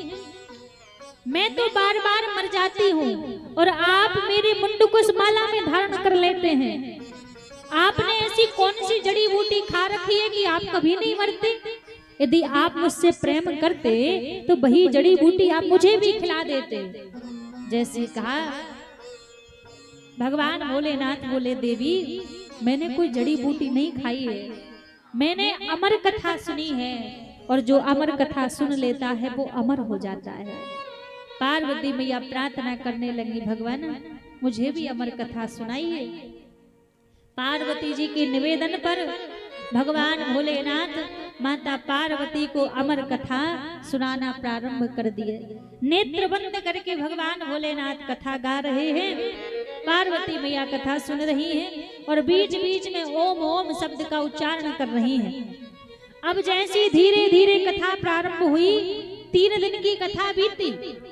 3 दिन की कथा के प्रभाव से जो पक्षिणी का गर्भस्थ अंडा पड़ा था वो अंडा टूट गया और वो नन्हा सा सुख, वो नन्हा सा तोता बड़े आनंद से कथा को सुन रहा है।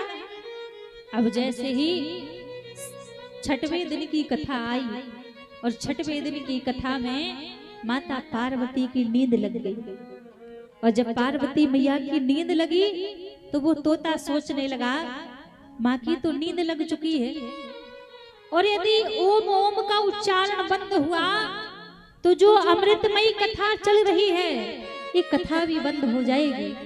तो वो नन्हा सा तोता पार्वती जी की वाणी में ओम ओम का उच्चारण करने लगा। जब 7 दिन की कथा पूरी हुई भगवान भोलेनाथ ने जयकारा लगाया, बोलिए बाल कृष्ण भगवान की जैसे ही जयकारा लगाया पार्वती मैया की नींद खुल गई। अब बोली महाराज कथा हो गई। भगवान बोले आपका ध्यान कहाँ है? पार्वती जी बोली क्षमा करना वो मेरी नींद लग गई थी। अब इस बात पर क्रोध नहीं आया भगवान शंकर को कि पार्वती जी की नींद लग गई थी।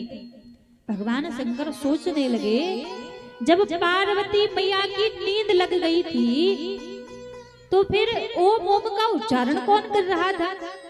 जब चारों तरफ देखा कोई नहीं दिखा, पीछे की ओर देखा तो वही नन्हा सा तोता बैठा हुआ है।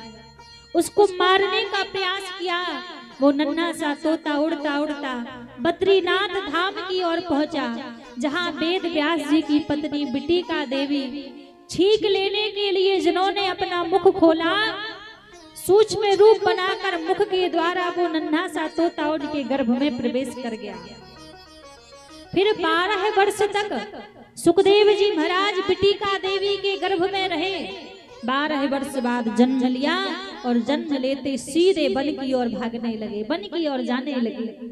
जैसे वन की ओर जाने लगे, पीछे पीछे व्यास जी महाराज दौड़े जा रहे, बेटा लौटाओ, बेटा लौटाओ।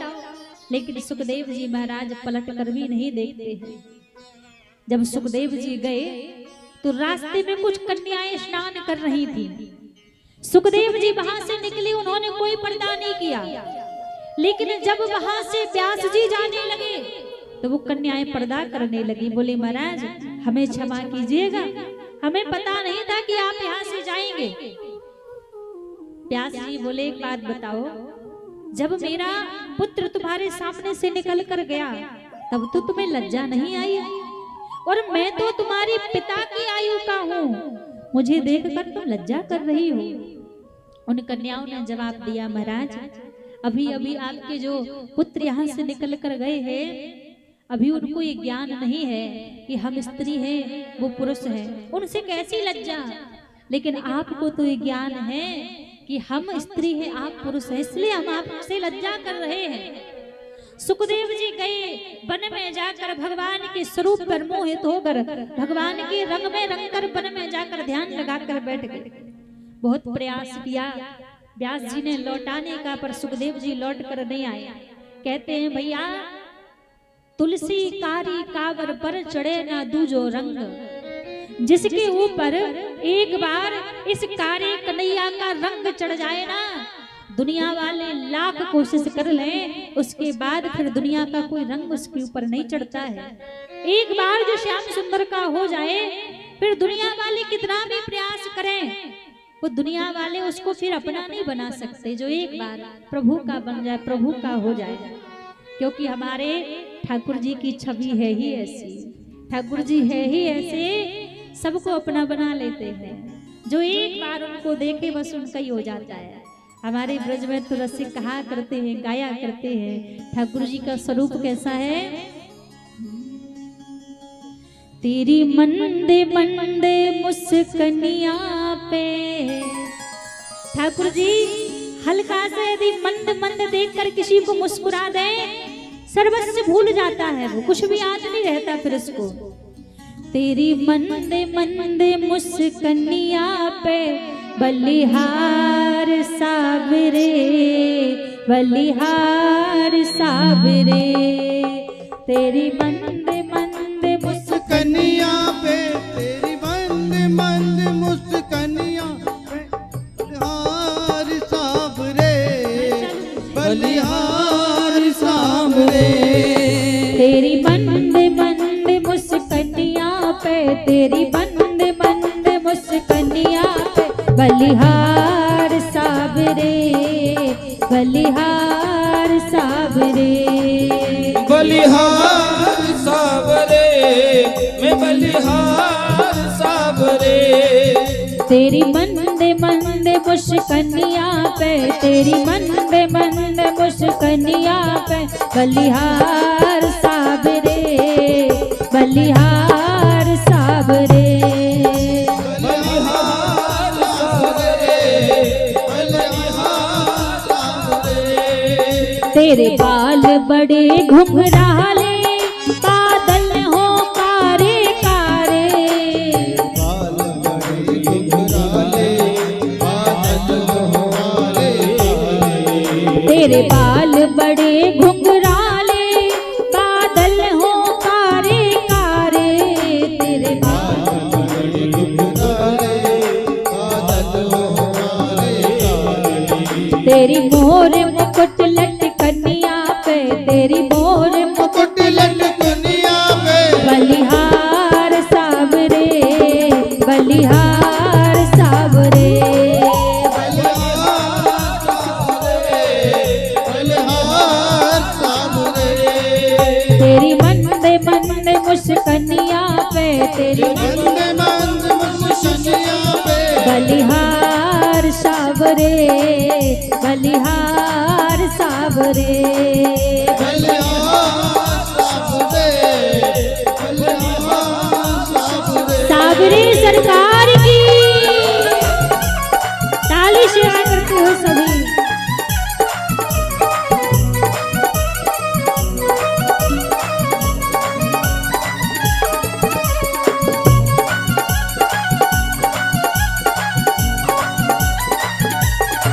हरि बोल।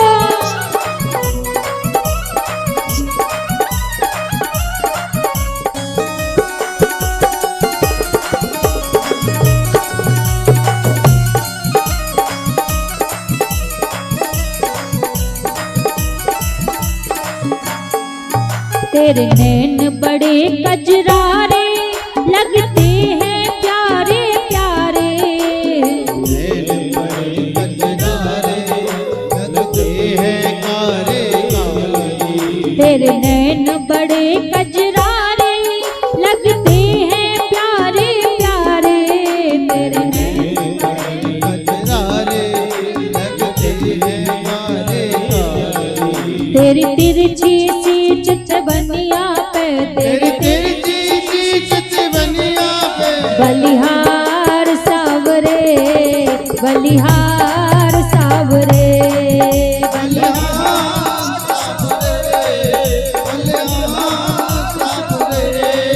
तेरी मंदे मंदे मुस्कनिया पे तेरी मंदे मंदे मुस्कनिया पे। अच्छा एक बात बताओ, ठाकुर जी की छवि किस किस को प्यारी लगती है?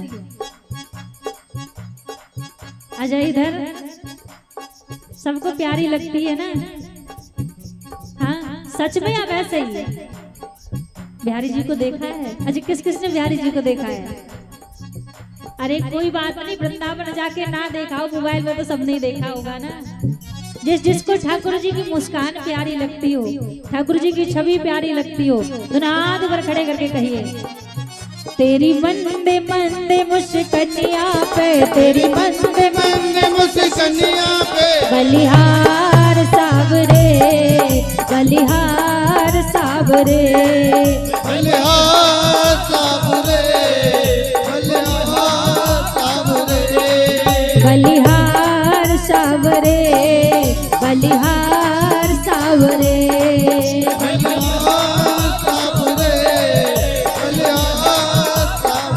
श्री राधा रमण लाल की जय हो।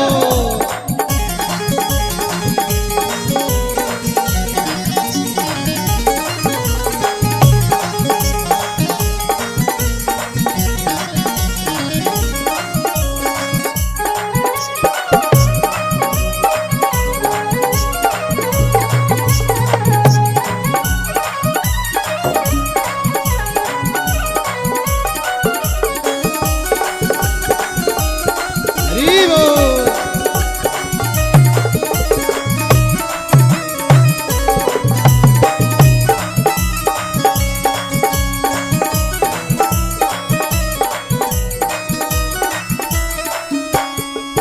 तेरी चाल अजब मतवारी लगती है प्यारी प्यारी। तेरी चाल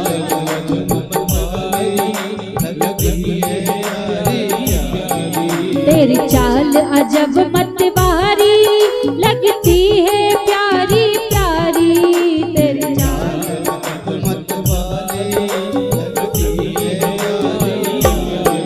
तेरी पायल की रुन झुनिया पे तेरी पायल की रुन दुनिया पे बलिहार सावरे बलिहार सावरे। बलिहार सावरे बलिहार सावरे। तेरी मंदे मंदे मुस्कनिया पे तेरी मंदे मंदे मुस्कनिया पे बलिहार सावरे बलिहार सावरे। बलिहार सावरे बलिहार सावरे।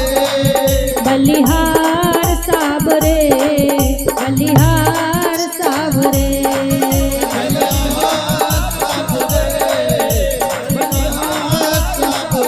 अच्छा सच में आपको दो चार लोगों को देखकर बस लगता है कि हाँ इनको आनंद आ रहा है, बाकी के लोग जब बोलते हैं तब तो हाथ ऊपर ऐसे कर लेते हैं, तुरंत फिर ऐसे कर लेते हैं। जब हम कहते हैं क्या उतनी देर के लिए आनंद आता फिर नहीं आता? अच्छा सच बताओ, कथा में आनंद किस किसको आ रहा है? कथा सबको समझ आ रही है? पक्का? तो जिसको कथा में आनंद आ रहा हो, जिसको हमारे ठाकुर जी की छवि प्यारी लगती हो, एक बार सभी भाग से कहिएगा भैया और ढोलक बढ़ाइए थोड़ा। देखो एक बार हम बोलेंगे, उसके बाद एक बार आप सभी को बोलना है ना, आप मत बोलिएगा, आप सभी को बोलना, पहले हम बोलेंगे फिर आपको बोलना है। तेरी मंद मंद मुस्कनिया पे, तेरी मंद मंद, तेरी मंद मंद मुस्कनिया पे। आवाज नहीं आ रही है? लगी नहीं लगी? कोई बैठा है? इतनी सारी माताएं बैठी हैं, इतने सारे हमारे भैया जी लोग बैठे हैं। अभी देखो यदि एक ही मैया की लड़ाई हो जाए ना, इतनी चिल्लाएंगी पूरे गांव में आवाज पहुंच जाएगी, हाँ कि कथा पंडाल में लड़ाई हो गई। और जब गाने को कह रहे हैं सो गा नहीं रहे हैं। अच्छा भोजन करके आए हो कि नहीं आए हो?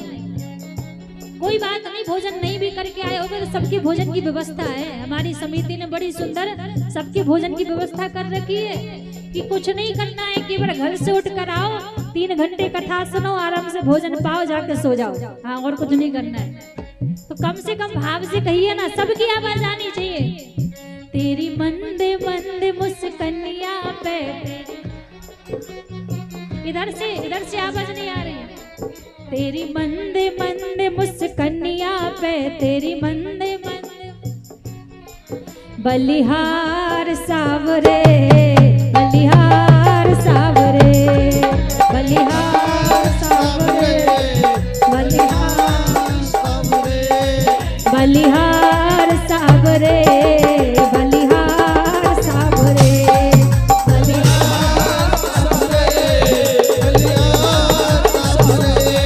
बलिहार सावरे, बलिहार सावरे, बलिहार सावरे,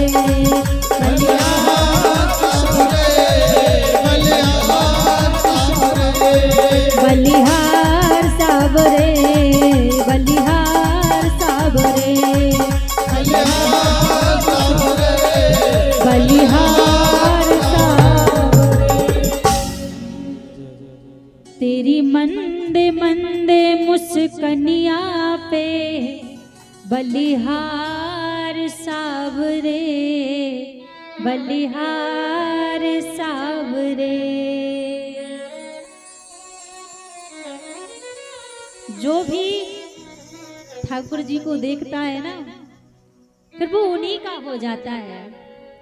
एक तो देखो भगवान के स्वरूप 2 है। एक तो जो हम प्रतिमा में मंदिर में भगवान के दर्शन करते हैं, और दूसरा भगवान का शब्द स्वरूप है, जो हम कथा के माध्यम से भगवान की कथा को सुनते हैं, वो शब्द स्वरूप में परमात्मा है। एक तो प्रत्यक्ष में है प्रभु, जो हम मोर मुकुट धारण करके मुरली लेकर ठाकुर जी के जो दर्शन करते हैं, वो भगवान का प्रत्यक्ष रूप है, और दूसरा भगवान का शब्द स्वरूप है। एक बार व्यक्ति शब्द स्वरूप में भले ही उतना भगवान का ना हो पाए, थोड़ा बहुत बच जाए उनका होने में, लेकिन जो साकार स्वरूप में भगवान के जो दर्शन कर लेना, फिर किसी भी स्थिति में वो बच ही नहीं सकता कि ठाकुर जी का नाम हो, क्योंकि प्रभु का रूप ही ऐसा है। तुलसी कारी कावर पर चढ़े ना दूजो रंग। एक बार जो ठाकुर जी का हो जाए, फिर दुनिया उसको अच्छी नहीं लगती, दुनिया के लायक नहीं बचता वो। आज सुखदेव जी महाराज ने शब्द स्वरूप में भगवान के दर्शन किए हैं। जब यहाँ पर भगवान भोलेनाथ माँ परम्बा को कथा सुना रहे थे, तो शब्द स्वरूप में सुखदेव जी ने सुना है, लेकिन मन से भगवान को इतना अपना बना लिया कि अब उनको दुनिया अच्छी नहीं लग रही है। जन्म लिया, जन्म लेते ही जाकर वन में बैठकर भगवान का ध्यान करने लगे। अब जो भगवान का ध्यान करने लगे, फिर यहाँ पर जो प्रश्न किए थे सौनक ऋषियों ने, सूत जी महाराज उन प्रश्नों का उत्तर दे रहे हैं। अच्छा, पहला प्रश्न कौन सा किया था? अभी अभी सुना था ना हमने। सौनक ऋषियों ने सूत जी महाराज से पहला कौन सा प्रश्न किया था? याद है किसी को? अच्छा, आपको और किसी को याद है? 2 माताओं को याद, और किसी को? और आप में से किसी को याद है? भैया आप बड़े धन्य हैं, 5 मिनट पहले की कथा याद नहीं है। यहीं तो बैठे हो, कहीं और तो नहीं बैठे आप। ऐसा ना हो कि आपका तन तो यहाँ बैठा है, मन कहीं और घूम रहा हो। थोड़ी देर पहले की भी बात याद नहीं है? अभी अभी 6 प्रश्न किए थे ना, भूल गए? ऐसी कथा सुनोगे, ये इधर से सुन रहे हैं, इधर से निकालते जा रहे हैं। कथा को चित्त लगा के सुनिए। ये कम से कम कोई पूछे, जब आप यहाँ से घर जाओ ना, कोई पूछे क्या सुनकर आए हैं, उनको बता सको कि हमने क्या सुना है। कम से कम इतना तो मन लगा के सुनिए। अभी अभी शौनक ऋषियों ने प्रश्न किए थे। पहला प्रश्न किया था कि मानव के लिए सबसे बड़ा धर्म क्या है, सबसे बड़ा परम धर्म क्या है। क्या मंदिर जाना परम धर्म है? क्या पूजा पाठ करना परम धर्म है? क्या व्रत करना परम धर्म है? सबसे बड़ा परम धर्म क्या है? अब सबसे पहले तो एक बात समझिए, यहाँ पर प्रश्न कौन सा किया है? परम धर्म की बात की है। सीधा प्रश्न नहीं पूछा कि मानव के जीवन में धर्म क्या है। यदि सीधा प्रश्न पूछते तब तो उत्तर सीधा सा होता कि केवल धर्म के बारे में पूछ रहे हैं। लेकिन प्रश्न किया है कि मानव के जीवन में सबसे बड़ा परम धर्म क्या है। इसका मतलब है कि परम धर्म से छोटा भी संसार में कोई धर्म होता है, तभी तो परम धर्म की बात की है। तो जो परम धर्म से छोटे छोटे संसार में धर्म है वो क्या है, पहले उनको समझिए। यही बात गीता में भगवान कृष्ण ने अर्जुन से कही थी कि अर्जुन सर्वधर्म परित्यज्य, जो सारे धर्मों का त्याग करके मेरी शरण में आ जाएगा मैं उसको अपना लूंगा। तो इसका अर्थ सीधा सा है कि परम धर्म से छोटे छोटे से भी धर्म होते हैं। वो धर्म क्या है? आज यदि हम कोई काम कर रहे हैं तो हम कहते हमने एक काम किया है, लेकिन शास्त्रीय भाषा में देखा जाए तो छोटे छोटे कार्य भी एक धर्म होते हैं। कैसे? जिस प्रकार एक पत्नी का धर्म होता है पति के प्रति कि वो अपने पति की सेवा करे, उसकी आज्ञा का पालन करे, एक पत्नी का धर्म है। एक कर्म नहीं है कि करो या ना करो, मनमानी कर लो ना। यदि वर्ण आपने किया है तो फिर वो कर्म नहीं रहा, फिर वो आपका धर्म बन गया। आपको वो निर्वाह करना ही पड़ेगा, राजी राजी करो या बिना राजी करो, वो धर्म है। तो एक धर्म हुआ पत्नी का पति के प्रति। उसी प्रकार एक पति का पत्नी के प्रति धर्म होता है कि वो अपनी पत्नी को प्रसन्न रखे, उसकी इच्छाओं की पूर्ति करे। ये पति का पत्नी के प्रति धर्म है। वैसे बच्चों का माता पिता के प्रति धर्म होता है कि वो माता पिता की सेवा करें, ये बच्चों का धर्म है। तो ये तो हुए संसार के छोटे छोटे धर्म जिनका हमें निर्वाह करना पड़ता है। लेकिन इन समस्त धर्मों से बड़ा एक परम धर्म है। वो परम धर्म कौन सा है? वो परम धर्म है भगवान के श्री चरणों में प्रेम हो जाना, भगवान के श्री चरणों से अनुराग हो जाना। वो जीवन में सबसे बड़ा परम धर्म है। यदि आप छोटे छोटे धर्मों का पालन कर रहे हैं और परम धर्म का यदि आपने पालन नहीं किया तो आपको दोबारा संसार की याचना करनी पड़ेगी। लेकिन यदि आप संसार के धर्मों का पालन नहीं भी कर पाए और परम धर्म का यदि आपने पालन कर लिया तो संसार की याचना नहीं करनी पड़ेगी आपको। तो सबसे पहले एक बात समझिए। आज यदि हम आपसे पूछे, एक बात बताओ, ठाकुर जी से प्रेम कौन कौन करता है? हाथ ऊपर करके दिखाओ। सभी लोग प्रेम करते हैं? अब नीचे कर लो। अब ये बताओ, आप सब ठाकुर जी से प्रेम करते हो, किस प्रकार से प्रेम करते हो? कोई आपकी दिनचर्या होगी या कोई नियम आपने बना रखा होगा, कोई तो आपका अपना अपना होता है ना। आप किस प्रकार से भगवान से प्रेम करते हो? कोई उत्तर है इसका? नहीं है ना? हम दे देते हैं आपका उत्तर। हाँ, आप हम बताते आप कैसे भगवान से प्रेम करते हो। आप प्रातः काल वेला में सुबह जागते हो, जागकर स्नान इत्यादि करते हो। स्नान करके कोई मंदिर जाता है, मंदिर जाके भगवान को जल इत्यादि चढ़ाकर धूप दीप दिखा के आ जाता है। कोई अपने घर में जो भगवान बैठे हैं उनका पूजन याचन कर लेता है, धूप दीप दिखा देता है, भोग इत्यादि लगा देता है। अब कोई कोई जो थोड़ा ज्यादा लगाव होता है तो कोई 5 मिनट भगवान के सामने बैठ गया, कोई 10 मिनट भगवान के सामने बैठ गया। जितनी देर तक हम भगवान के सामने रहते हैं उतनी देर तक हम भगवान का नाम जपते हैं, भगवान से प्रार्थना करते हैं। यही करते हो ना? सच बताना, हम कुछ गलत तो नहीं कह रहे ना? हाँ, सब यही करते हैं, यही प्रेम है। हाँ, लेकिन हम आपसे कहें ये प्रेम नहीं है। आप जो करते हैं ये प्रेम नहीं है, तो ये क्या है? ये पूजा है। जो आप भगवान से करते हो ये प्रेम नहीं है, ये पूजा है। पूजा में जितनी देर तक हम भगवान के सामने बैठे रहते हैं उतनी देर तक ही भगवान हमारे चित्त में रहते हैं। भगवान के सामने से उठने के बाद फिर भगवान की याद नहीं आती, फिर भगवान की तरफ चित्त नहीं जाता, फिर भगवान का नाम जप नहीं होता। क्यों? क्योंकि हम भगवान की पूजा करते हैं। और यदि देखा जाए पूजा में और प्रेम में जमीन आसमान का अंतर है। प्रेम होता क्या है हम आपको आपकी ही भाषा में समझाते हैं।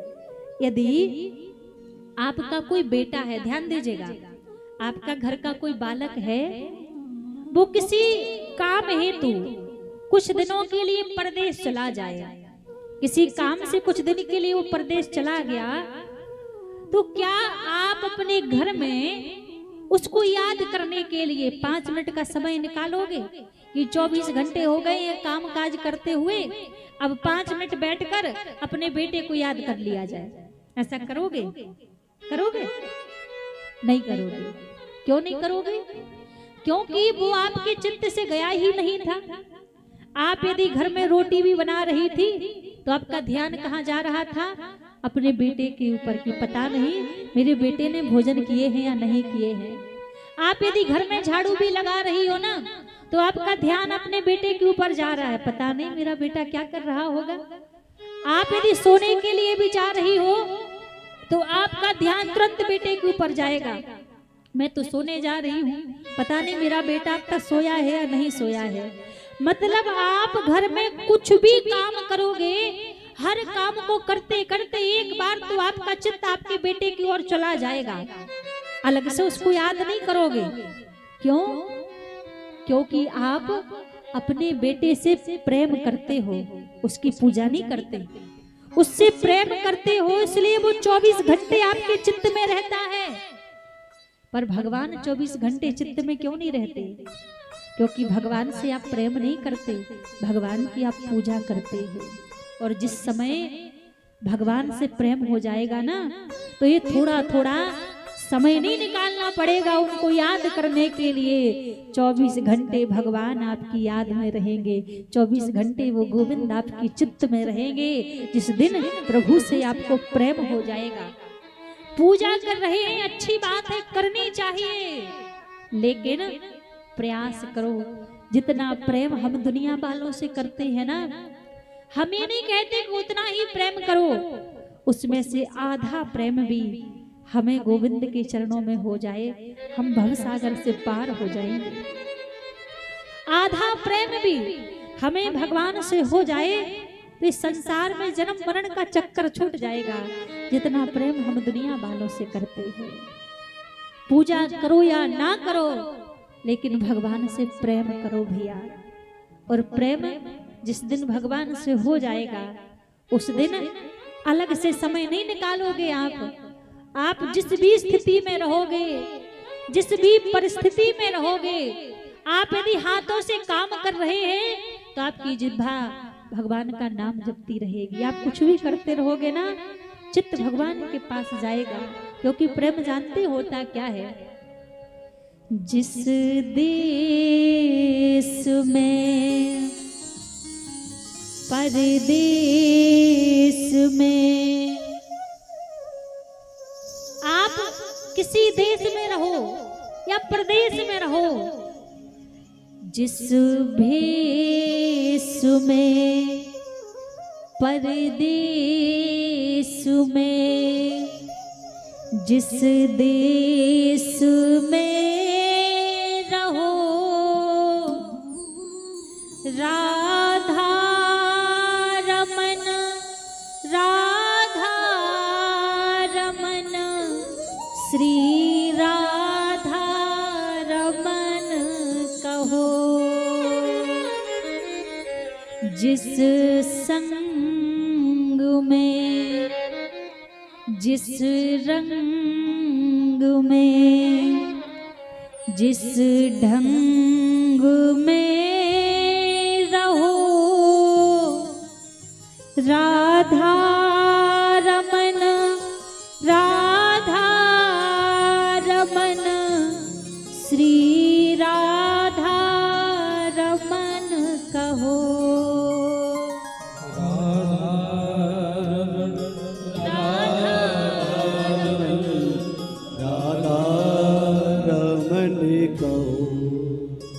जिस दिन प्रेम हो जाएगा ना भगवान से, आप जिस देश में रह लो, परदेश में रह लो, भले ही आप विदेश में जाकर रह लो, लेकिन वहां भी आपकी जिह्वा श्री राधा रमण श्री राधा रमण श्री राधा रमण पुकारेगी।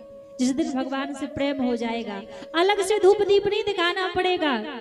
लोग कहते हैं ना, हम भजन तो करना चाहते हैं लेकिन संगति ऐसी है कि हम भजन नहीं कर पाते। लेकिन सच कहें, अभी प्रेम नहीं है इसलिए कह रहे हो कि संगति ऐसी है। जिस दिन भगवान से प्रेम हो जाएगा ना, किसी संग में रह लो, किसी ढंग में रह लो, किसी भी स्थिति में, किसी दुनिया के रंग में रंगे रहो, फिर भी आपकी जिह्वा राधा रमण राधा रमण राधा रमण पुकारेगी। इस दिन भगवान से वास्तव में प्रेम हो जाएगा। बिना प्रेम के आप कुछ भी कह सकते हैं, लेकिन जिस दिन प्रेम सच में भगवान के श्री चरणों में होगा ना, उस दिन आपके पास बहाने नहीं होंगे कि आज नहीं कल भगवान का भजन करेंगे, अरे कल नहीं कर पाए परसों भगवान का भजन करेंगे। उस समय आपके लिए ये 24 घंटे भी कम लगने लग जाएंगे भगवान को याद करने के लिए। जो दुनिया वाले हैं ना, दुनिया के लोग कहते बड़ी लंबी आयु दी है, इतना बड़ा जीवन क्यों दिया भगवान ने। लेकिन जो प्रभु के भक्त है, जो रसिक है, वो संत कहते हैं बड़ा छोटा सा समय दिया है प्रभु ने, बड़ी कम आयु दी है भगवान का भजन करने के लिए, भगवान का नाम जपने के लिए तो हजार हजार वर्ष लंबी आयु मिलनी चाहिए थी। ये जीवन भी छोटा लगने लग जाएगा जब भगवान से प्रेम होगा। और प्रेम वही है जहां दिखावा ना हो, छल कपट ना हो, क्योंकि दिखावे का प्रेम भगवान के साथ कभी मत कीजिएगा। दुनिया के सामने कितना भी दिखावा कर लो, पर भगवान के सामने कभी दिखावा नहीं होना चाहिए। भगवान के सामने तो जैसे हृदय से हो, अच्छे हो तो अच्छे बनकर जाओ, यदि बुरे हो तो बुरे बनकर जाओ, जैसे भी हो वैसे ही भगवान के सामने स्वीकार करो। नाथ में भलो बुरो सो तेरो, मैं अच्छा हूँ तो भी मैं आपका हूँ, मैं बुरा हूँ तो भी मैं आपका हूँ, स्वीकार आपको ही करना पड़ेगा। जैसे हो वैसे भगवान के सामने जाओगे तो वो अवश्य स्वीकार करेंगे। और यदि दिखावा करोगे ना, छल कपट करोगे, छल कपट से दुनिया वाले दिखावे से भली रीझ जाए आपसे भैया, पर मेरे गोविंद जो है ना, वो कभी दिखावे से नहीं रीझते हैं, वो कभी छल कपट से नहीं रीझते। जैसे अंदर से हो वैसे ही बन के रहो। भगवान से कहो प्रभु मैं अच्छा हूँ तो भी मैं आपका हूँ, और मैं बुरा हूँ तो भी मैं आपका ही हूँ, आपको ही अपनाना पड़ेगा। जब ये भाव हृदय में आएगा ना, तब ही प्रभु रीझेंगे, तब ही प्रभु कृपा करेंगे, ऐसे नहीं रीझने वाले।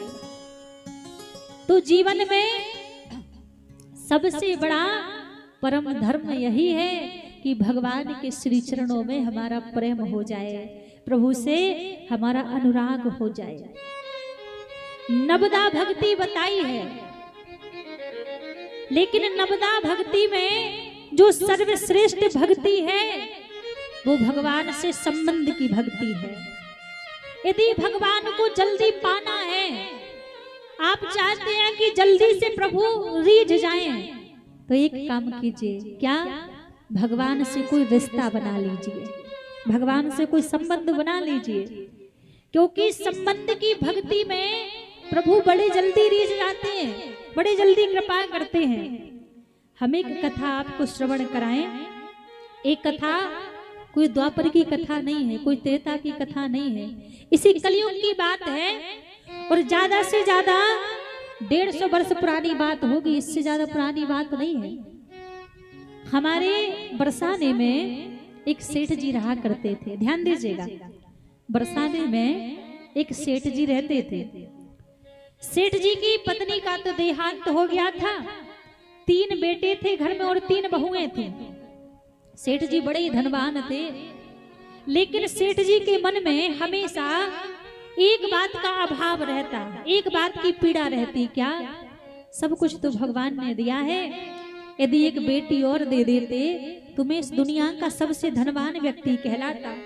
एक बेटी की कमी सेठ जी को मन में लगती। अब एक दिन सेठ जी अपने गुरुजी के पास गए।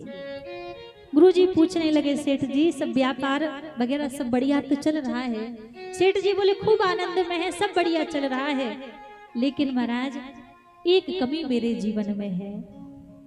संत बोले, कौन सी कमी है? सेठ जी बोले, कमी एक ही है, यदि मेरे घर में एक बेटी और होती ना तो मैं इस दुनिया का सबसे धनवान व्यक्ति कहलाता। सब कुछ मेरे पास में है, लेकिन मेरे पास में एक कन्या नहीं है, एक बेटी नहीं है। संत मुस्कुराने लगे। संत बोले, सेठ जी कैसी बात कर रहे हो? अरे बरसाने में रहते हो, राधा रानी की छत्र छाया के नीचे निवास करते हो और आप एक बेटी के लिए रो रहे हो। बेटी के प्रति ममता है, प्रेम है, तो ऐसा करो, आप राधा रानी को अपनी बेटी बना लो। जैसे संत ने कहा कि राधा रानी को बेटी बना लो, सेठ जी को बात जम गई। संकल्प लिया मन में और राधा रानी को अपनी बेटी मानने लगे।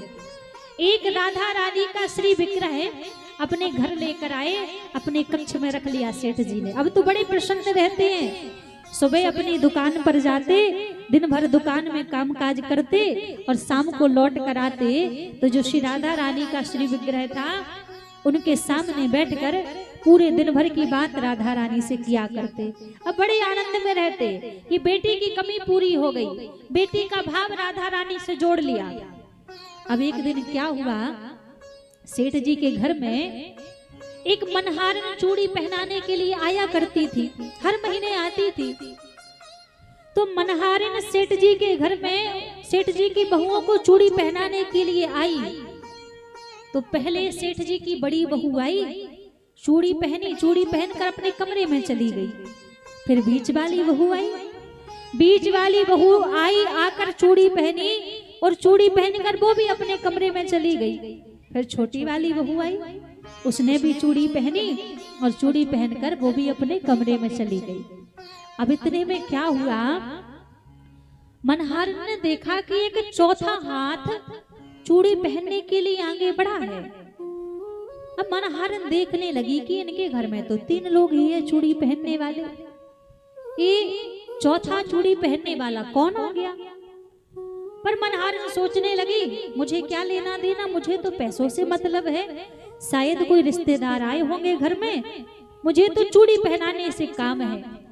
जो चौथा व्यक्ति आया उसको मनहारन ने चूड़ी पहना दी और चूड़ी पहनाकर सेठ जी की दुकान पर पहुंची पैसे लेने के लिए।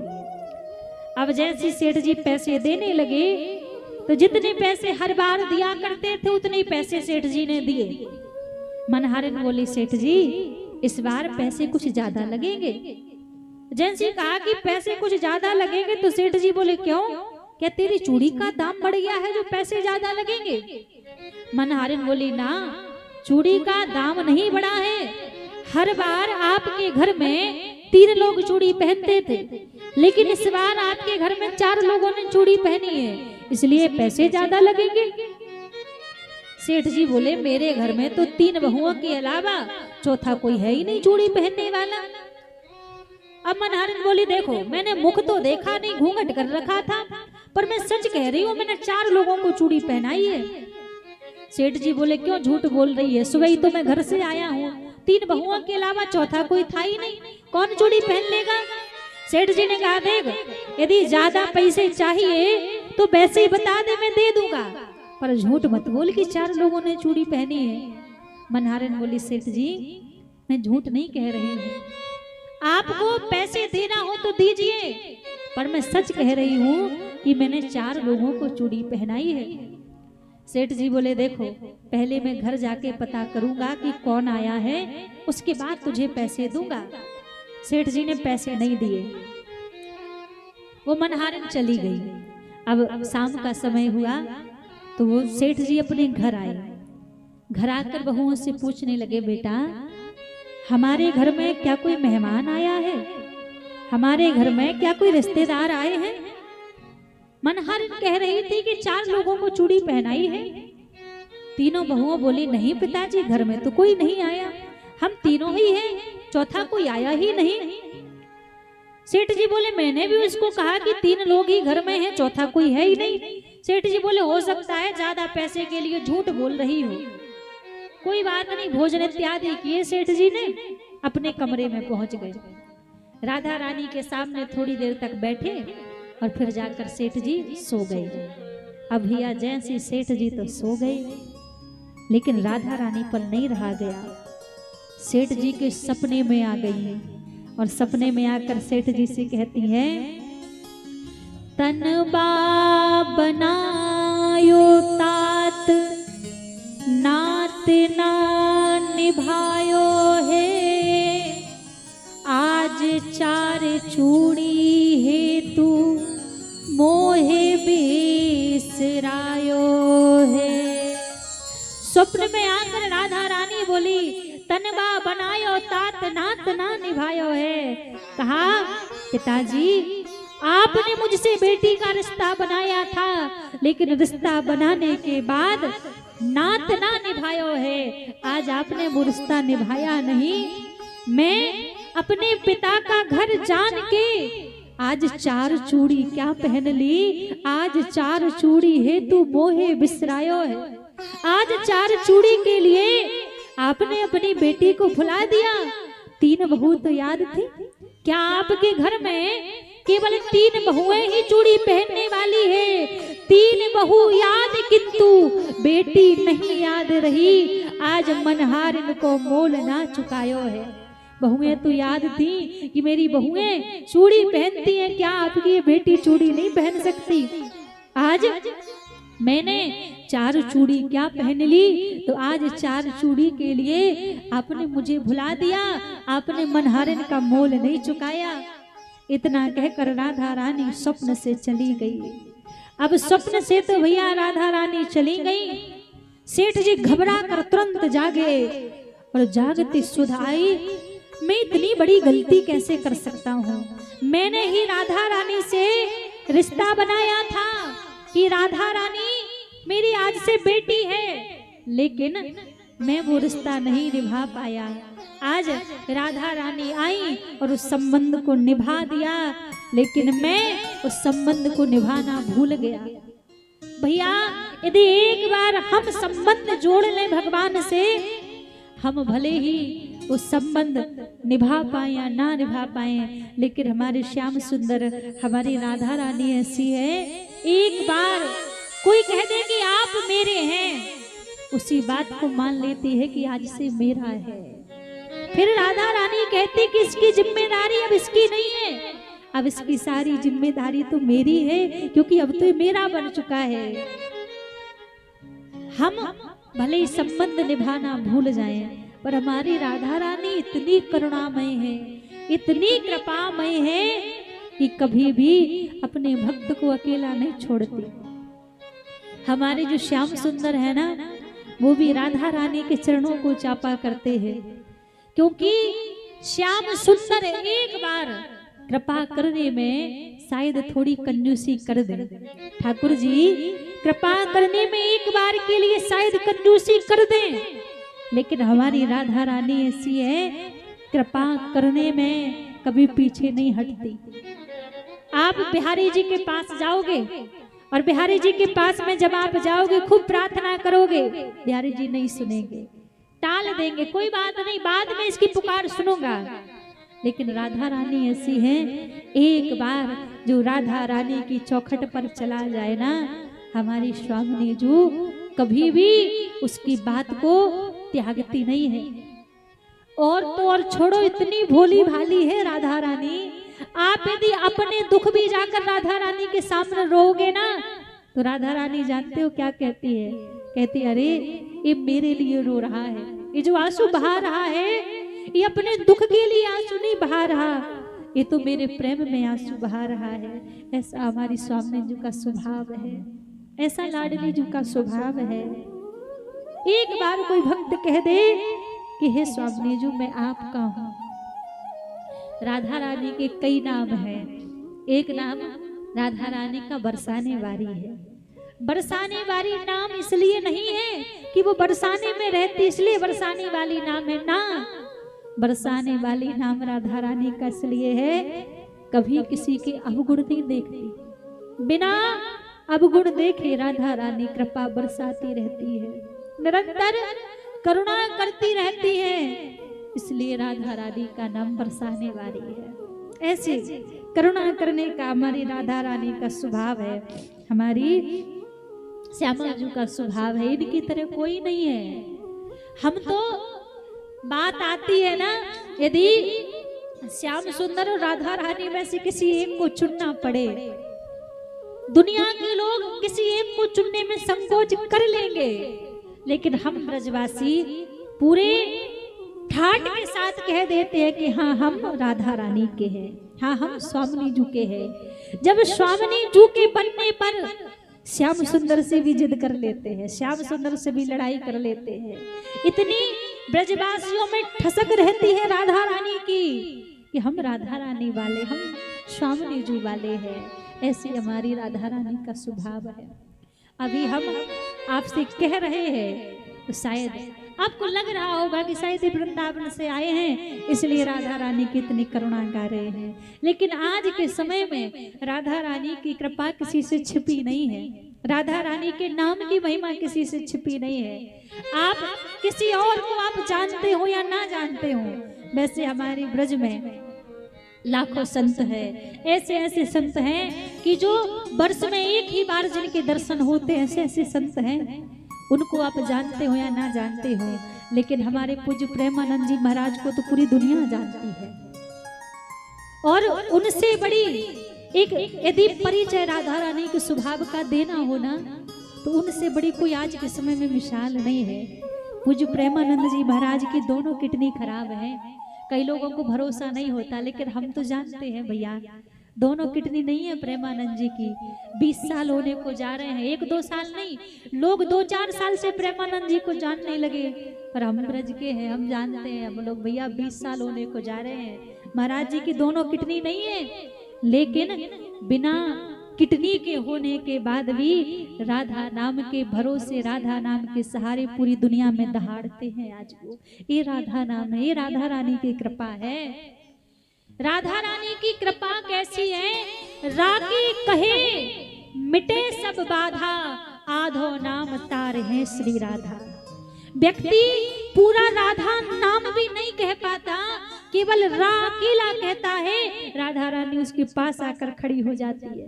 बस अंतर इतना है, हमारे पास उनको देखने की वो दृष्टि नहीं है, हमारे पास राधा रानी को निहारने की वो नजरें नहीं है, इसलिए हम उनको देख नहीं पाते।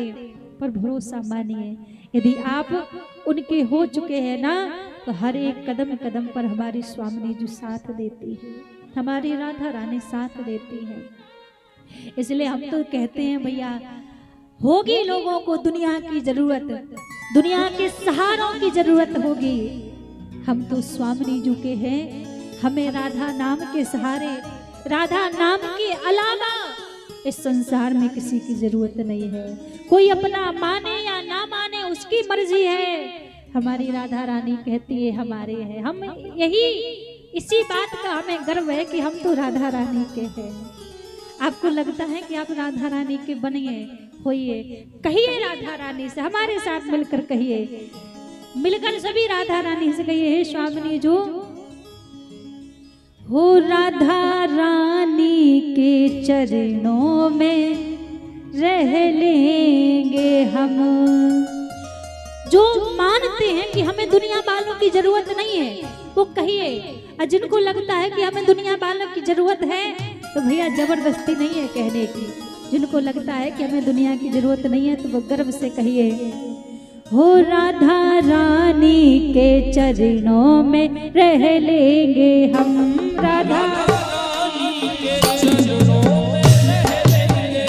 राधा रानी के चरणों में रह लेंगे हम।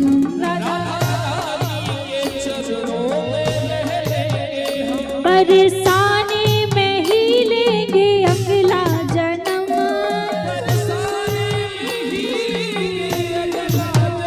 परेशानी में ही लूंगी अगला जन्म।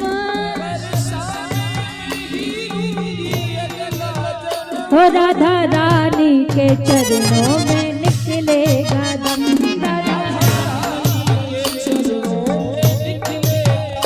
राधा रानी के चरणों में निकलेगा दम।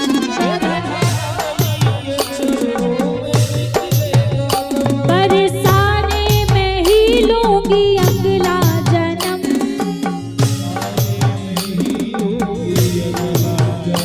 परेशानी में ही लूंगी अगला जन्म।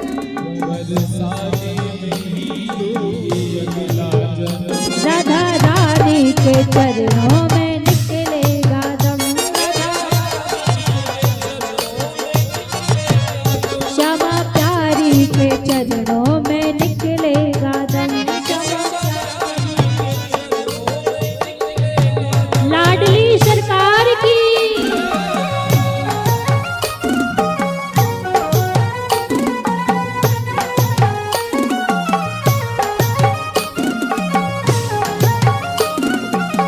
करुणामयी सरकार की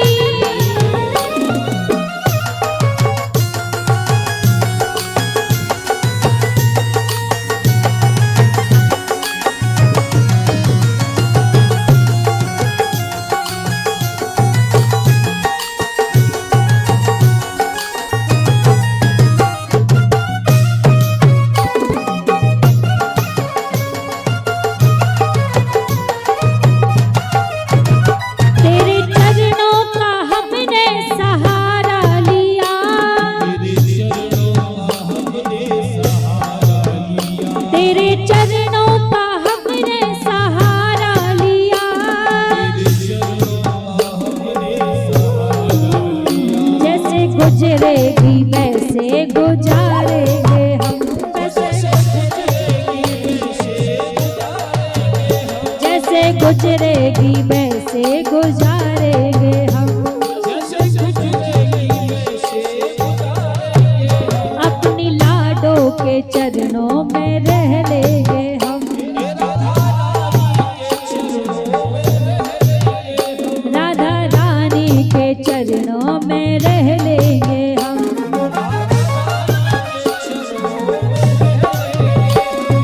जय हो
हो राधा रानी के श्यामा प्यारी के चरणों में रह लेंगे हम।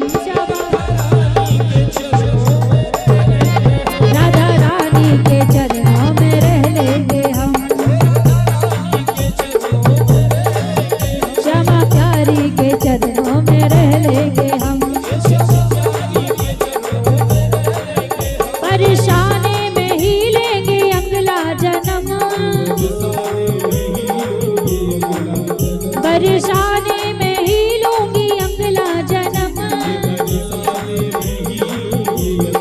ओ राधा रानी के श्यामा प्यारी के राधा रानी के चरणों में रह लेंगे हम। राधा रानी के चरणों में रह लेंगे हम। राधा रानी के चरणों में रह लेंगे हम। श्यामा प्यारी के चरणों में रह लेंगे हम। श्यामा प्यारी के चरणों में।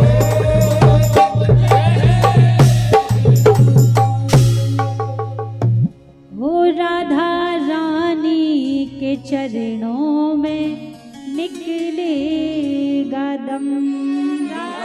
रानी के चरणों में निकलेगा दम।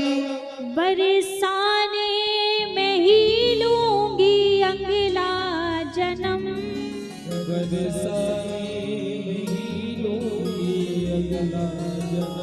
हो श्यामा प्यारी के चरणों में निकलेगा दम। प्यारी के चरणों में निकलेगा दम। वहाँ जो भी मिलेगा पालेंगे हम। जो भी मिलेगा पालेंगे हम। वहाँ जो भी मिलेगा पालेंगे हम। वहाँ जो भी मिलेगा पालेंगे हम।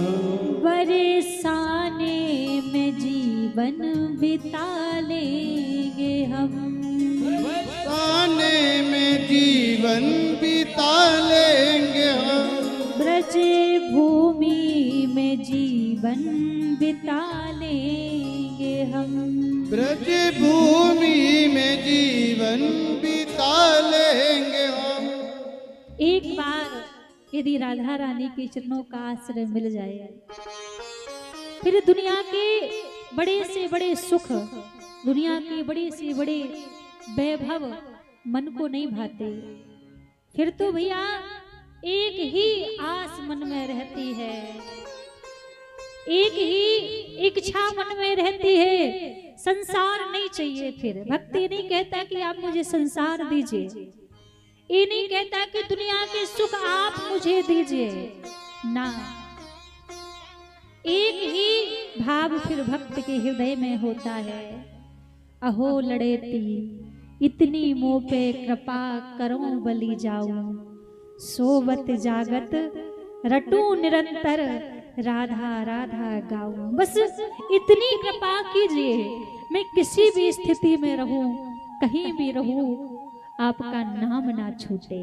बस ये जिह्वा आपका नाम गाती रहे, इतनी कृपा कीजिए। और प्रेम का जो फल है ना, भक्ति का जो फल है, वो भगवान का नाम ही है। नाम जीवन में आ जाए। पहले के युगों में भक्ति करने के लिए तपस्या करनी पड़ती थी, तब भगवान की प्राप्ति होती थी। ध्यान लगाना पड़ता था, तब भगवान की प्राप्ति होती थी। लेकिन एक कलयुग का प्रभाव है, कलयुग केवल नाम धारा, सुमिर सुमिर नर उतर नहीं पारा। कलयुग में ना ही तपस्या करनी है, ना ही ध्यान लगाना है, बस प्रभु का नाम जपते रहो, स्वामी जी का नाम जपते रहो, उसी नाम में भवसागर पार हो जाते हैं। तो जैसे भी हो भैया, हमारा प्रभु से कोई संबंध बन जाए, कोई रिश्ता बन जाए, अब ये आपके ऊपर है। जो रिश्ता आपको बनाना हो आप वो रिश्ता बना लीजिए।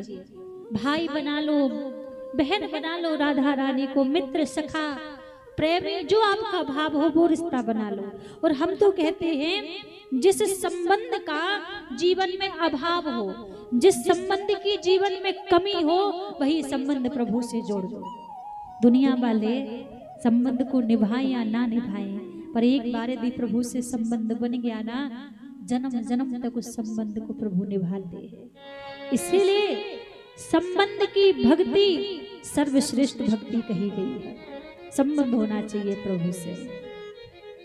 आज द्वितीय दिवस की कथा थी। आज कुछ ही देर में हम आप सभी के मध्य बड़ी सुंदर भगवान भोलेनाथ और मां परम्बा की झांकी का हम आप सभी दर्शन करेंगे। भगवान भोलेनाथ माता पार्वती के विवाह उत्सव को भी आज हम इस प्रांगण में बड़े ही धूमधाम से मनाएंगे। और कल तृतीय दिवस की कथा है। कल की कथा में भी हम आप सभी के मध्य श्री वामन भगवान की सुंदर कथा को हम सुनेंगे और वामन भगवान की सुंदर झांकी का कल हम आप सभी यहाँ पर दर्शन करेंगे। आज कुछ ही देर में हम सभी के बीच भगवान भोलेनाथ की बारात आने वाली है। अजय कल बताया था आज कौन कौन भगवान शंकर का बाराती बन के आया है कोई या नहीं? आप लोग भगवान भोलेनाथ के बाराती बन के आए हो या नहीं आए हो? अरे नहीं भी आए हो तो अभी बन जाओ, अभी भी तो मौका है। समय आने पर बाराती बन जाओ, समय आने पर घराती बन जाओ, उसी में फायदा रहता है। तो बस कुछ ही क्षणों में हम सभी के मध्य भगवान भोलेनाथ मां परम्बा का आगमन होने वाला है। तो सभी जब तक भगवान भोलेनाथ की बारात का स्वागत करेंगे, भगवान की बारात का आनंद लेंगे। जो जो भगवान शंकर की बारात में जाएगा तो हाथ ऊपर खड़े करके सभी क्या कहेंगे? हिमाचल नगरी, हिमाचल नगरी हो चढ़ रही, हो चढ़ रही, हो चढ़ रही भोले की बारातिया। हिमाचल नगरी चल रही भोले की बारातिया, हिमाचल नगरी हो चढ़ रही भोले की बारातिया। हिमाचल नगरी चढ़ रही भोले की बारातिया, हिमाचल नगरी हिमाचल नगरी हिमाचल नगरी हिमाचल नगरी हिमाचल नगरी हो चढ़ रही। हो। ऐसे नहीं तो हाथ ऊपर खड़े करके लगना चाहिए कि भगवान की बारात आ रही है। हो चढ़ रही, हो चढ़ रही, हो चढ़ रही भोले की बारातिया। हिमाचल नगरी चल रही भोले की बारातिया, हिमाचल नगरी हो चढ़ रही भोले की बारातिया। हिमाचल नगरी चल रही भोले की बारातिया, हिमाचल नगरी जय हो शंकर भगवान की जय हो।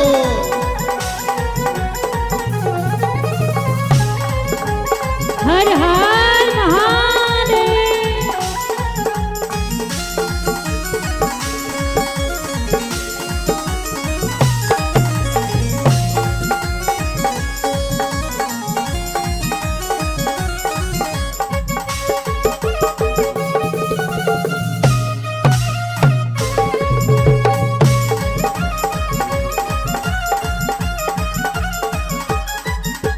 बूढ़े बैल पे शिव जी बैठे, गल सरकों की माला।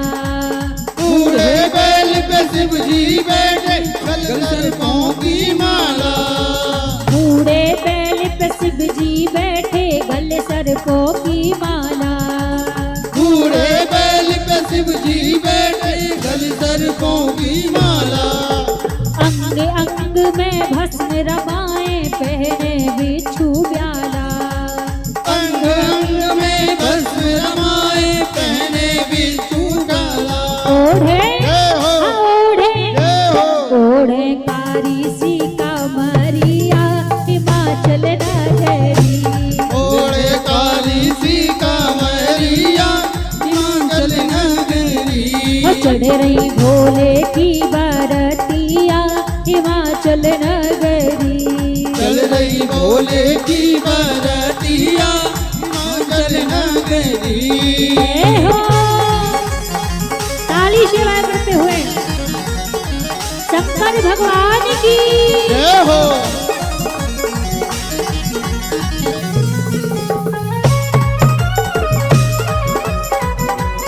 हरि बोल।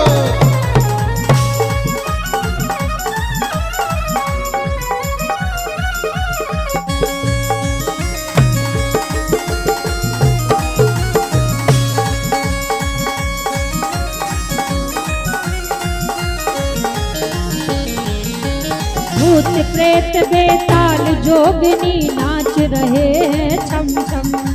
भूत प्रेत बेताल जोगनी नाच रहे हैं चम चम। भगवान शंकर की बारात में कौन कौन आया? बोले भूत प्रेत बेताल जोगनी। हाँ, इतने सब बाराती आए हैं। यदि आप बाराती बन के जाओगे तब तक तो कोई बात नहीं, और यदि बिना बाराती बने ऐसे ही बैठे रहोगे और एक आदमी भोले शंकर की बारात का बाराती आके चिपट गया ना, भागने के लिए रास्ता नहीं मिलेगा। इसलिए उनके रंग में रंग जाओ तो वो समझेंगे कि भाई ये हमारी दल के लोग हैं। तो दोनों हाथ पर खड़े करके भूत प्रेत बेताल जोगनी नाच रहे हैं छम छम। भूत प्रेत बेताल जोगनी नाच रहे हैं चम चम।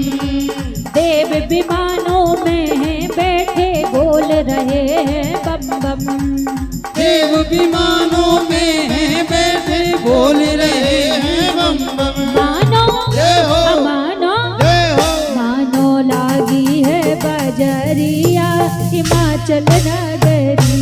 मानो लागी है नजरिया हिमाचल नगरी।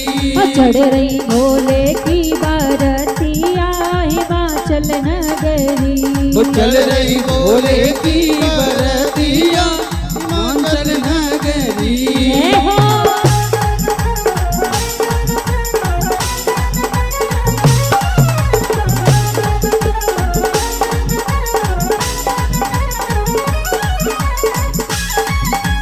जय हो।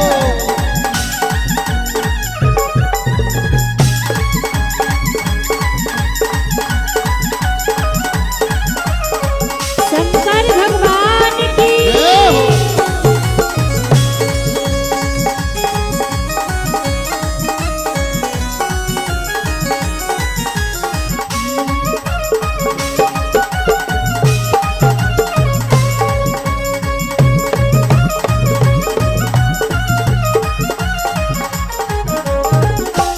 और हम सभी के मध्य भगवान भोलेनाथ माता परम्बा का आगमन हो रहा है। तो हाथ पर खड़े करके स्वागत करेंगे। हो चढ़े रही, हो चढ़े रही, हो चढ़े रही भोले की बारतिया हिमाचल नगरी। चल रही भोले की बरतिया हिमाचल नगरी। हो चढ़ रही भोले की बारतिया हिमाचल नगरी। चल रही भोले की बरतिया हिमाचल नगरी। शंकर भगवान की जय हो। हर हर महादेव। ताली सेवा करते हुए सभी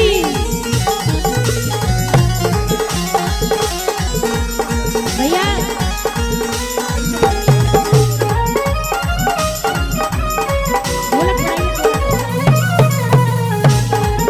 हर हर महादेव।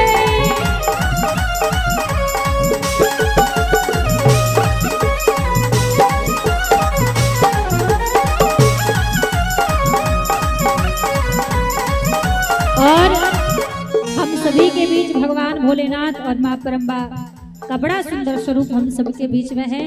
सबसे पहले भगवान शंकर और माता पार्वती की वरमाला होगी, उसके बाद फिर हम आप सभी को पूजन कन्यादान करने का सौभाग्य मिलेगा। पहले माता परम्बा भगवान भोलेनाथ को वरमाला पहनाएंगी, फिर हमारे भगवान भोलेनाथ माँ परम्बा को जयमाला पहनाएंगे। पहले मैया पार्वती भगवान भोलेनाथ को वरमाला पहनाएंगी।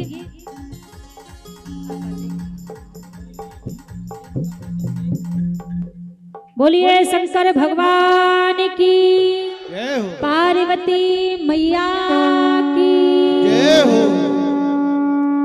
नमः पार्वती पते। हर हर महादेव। सभी एक बार जोरदार ताली बजाएं। बोलिए शंकर भगवान की जय जय। हो। काशी विश्वनाथ की जय हो। जय जय श्री राम।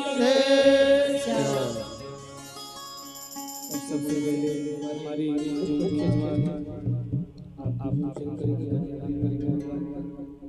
उसके बाद आज आप हम सभी को भी भगवान का शुभ होगा और मेरे इसकी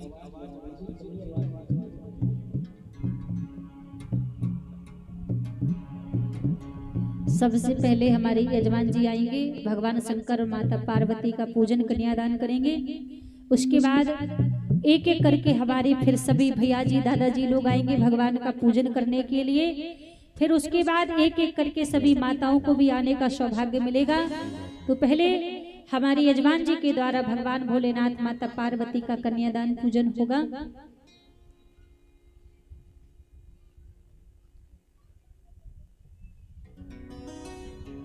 बोलिए शंकर भगवान की, पार्वती मैया की जय।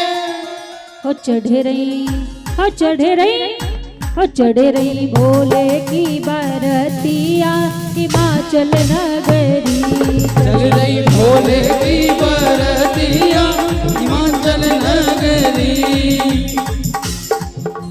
और सबसे पहले हमारे मुख्य मेहमान के द्वारा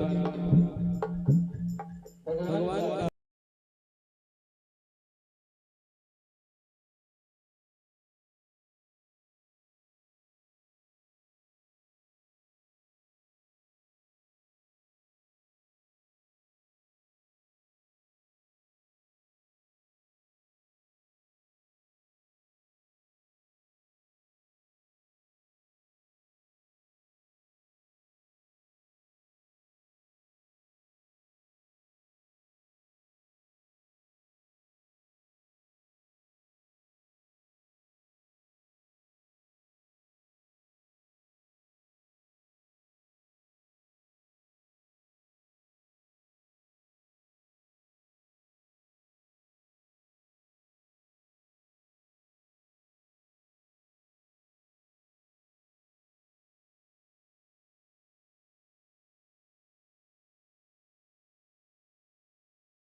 भोले की बरतिया हिमाचल नगरी। और देखिए, जिनको भी आना है बस 10 मिनट का समय है, उसके बाद सभी उत्सव मनाएंगे। और देखो, एक बात आपसे कहें, ये जरूरी नहीं है कि आप भगवान के यहाँ आकर कुछ पैसा रुपया ही चढ़ाए, लेकिन अपने स्थान से खड़े होकर भगवान के स्वरूप के सम्मान के लिए तो प्रणाम करने के लिए तो सबको आना चाहिए। ये नहीं है कि आप कुछ पैसा चढ़ाएंगे तभी आप उठकर आइए ना। भगवान के लिए तो भाव ही पर्याप्त है। जितना जो भगवान ने आपको दिया है, भाव तो सबको ही दिया है ना। तो आप यहाँ तक प्रणाम करने के लिए तो सब अपने स्थान से खड़े होकर आइए, एक एक करके। जिनका भी भाव है सभी लोग आते रहे भगवान का पूजन करने के लिए। हो चढ़े रही, हो चढ़े रही, हो चढ़े रही भोले की बरतिया हिमाचल नगरी। चढ़ रही भोले की बरतिया हिमाचल नगरी। चढ़ रही भोले की बरतिया हिमाचल नगरी। चढ़ रही भोले की बरतिया हिमाचल नगरी। जय हो, जय हो, जय हो।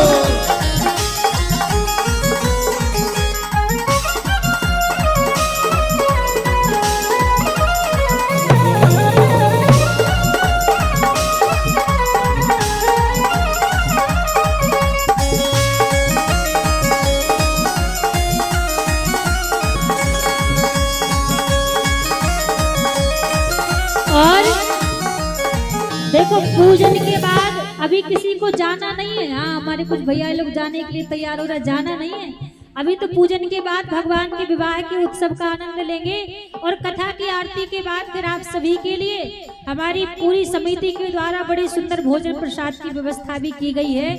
तो कोई अभी जाएगा नहीं। पूजन के बाद भगवान के विवाह का उत्सव का आनंद लेंगे, उसके बाद आरती प्रसाद के बाद ही आपको जाना है। तो पूजन करके वापस अपने स्थान पर जाकर आप सभी बैठ जाएंगे, कोई अभी घर नहीं जाएगा। कोई बराती कद में छोटा, कोई लंबा कोई मोटा। कोई बराती कद में छोटा, कोई लंबा कोई मोटा। कोई बराती कद में छोटा, कोई लंबा कोई मोटा। कोई बराती कद में छोटा, कोई लंबा कोई मोटा। किसी के तन में 4 भुजा है, किसी का तन है टोटा। किसी के तन में 4 भुजा है, किसी का तन है टोटा। बम बम हो, बम बम, जय हो, बम बम भोले की जय करिया हिमाचल नगरी। भोले की बरतिया हिमाचल नगरी। चढ़ रही भोले की बरतिया हिमाचल नगरी। चढ़ रही भोले की बरतिया हिमाचल नगरी। जय हो,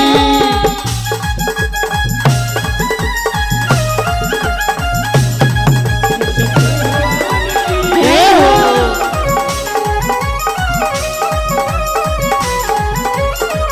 हर हर महादेव।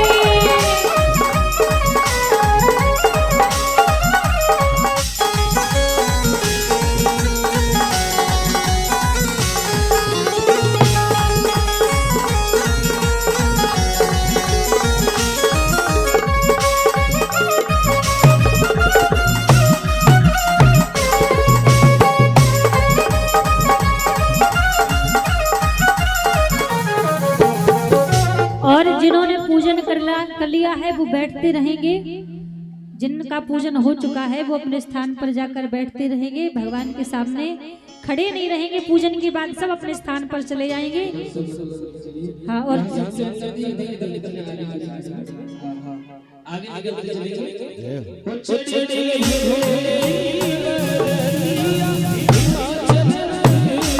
चढ़ रही भोले की बरतिया हिमाचल नगरी।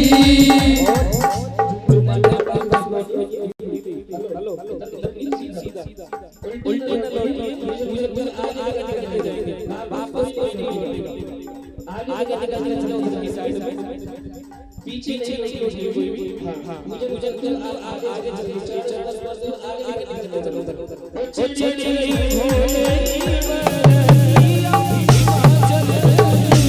चढ़ रही भोले की बरतिया हिमाचल नगरी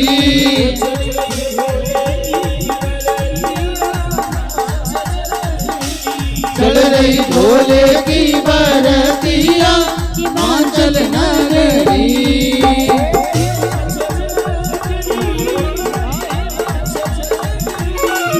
हिमाचल नगरी ओ हिमाचल नगरी जय हो जय हो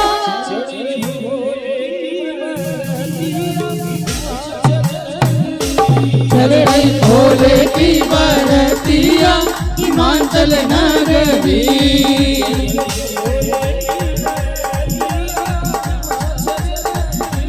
चल रही भोले की बरतिया हिमाचल नगरी। अब सभी लोग अपने स्थान पर खड़े हो जाएंगे, सभी लोग अपने स्थान पर खड़े हो जाएंगे और भगवान के विवाह उत्सव का आनंद लेंगे। जो हमारे सभी भैया जी लोग इधर खड़े हैं, आप भी सामने आ जाइए। आप भी कथा में इधर रहेंगे तो उत्सव में आपको भी आनंद आएगा।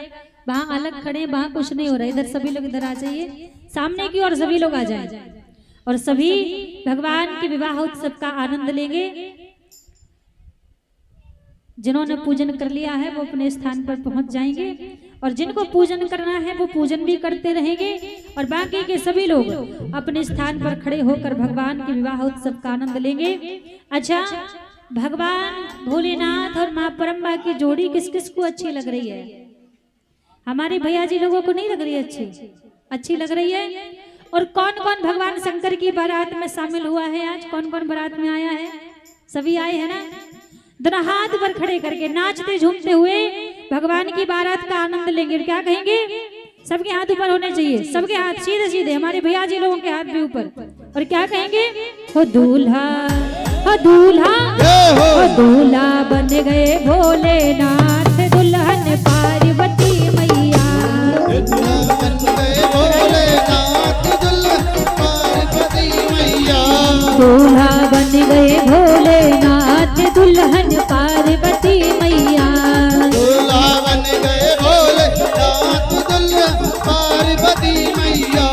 दुल्हन पार्वती मैया, दुल्हन पार्वती मैया। पार्वती मैया, दुल्हन पार्वती मैया। हो दूल्हा, इनमें दीजिए भैया थोड़ा आवाज, इधर मंच पे भरा भी नहीं आ रहा है। श्री राधे, जय राधे, श्री राधे।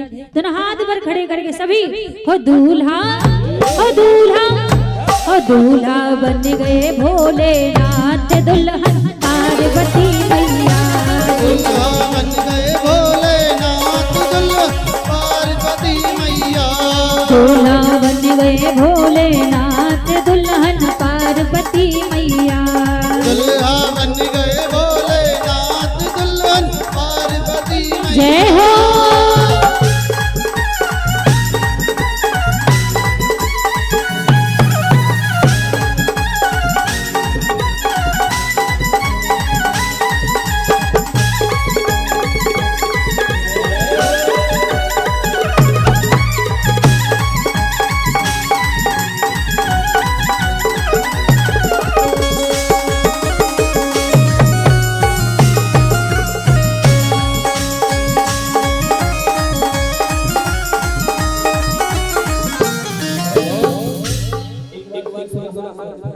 और सभी को हाथ रखो, साथ में बोलेंगे, सभी को हाथ बोलेंगे, हे ओम नमः शिवाय, ओम नमः शिवाय, ओम नमः शिवाय।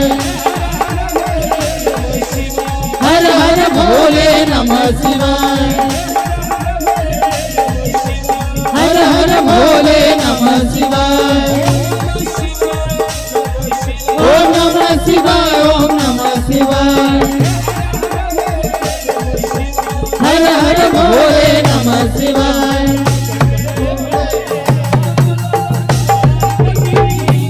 दूल्हा बन गए भोलेनाथ, दुल्हन पार्वती मैया।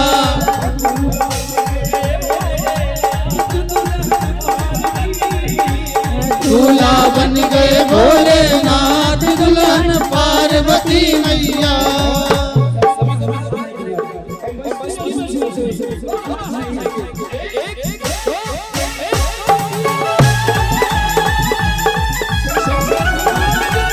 जय हो।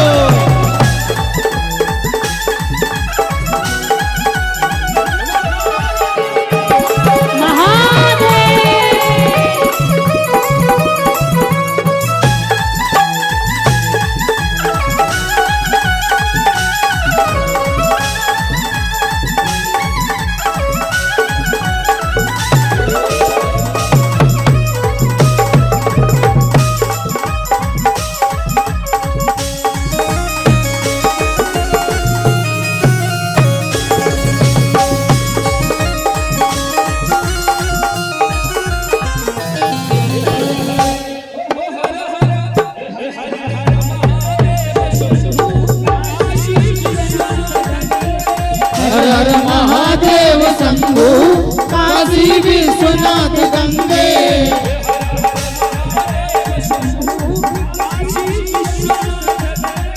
हर हर महादेव शंभु काशी विश्वनाथ गंगे।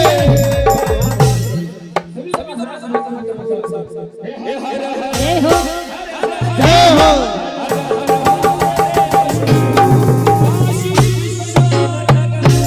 हर हर महादेव शंभु काशी विश्वनाथ गंगे। ओम नमः शिवाय ओम नमः शिवाय ओम नमः शिवाय ओम नमः शिवाय। ओम नमः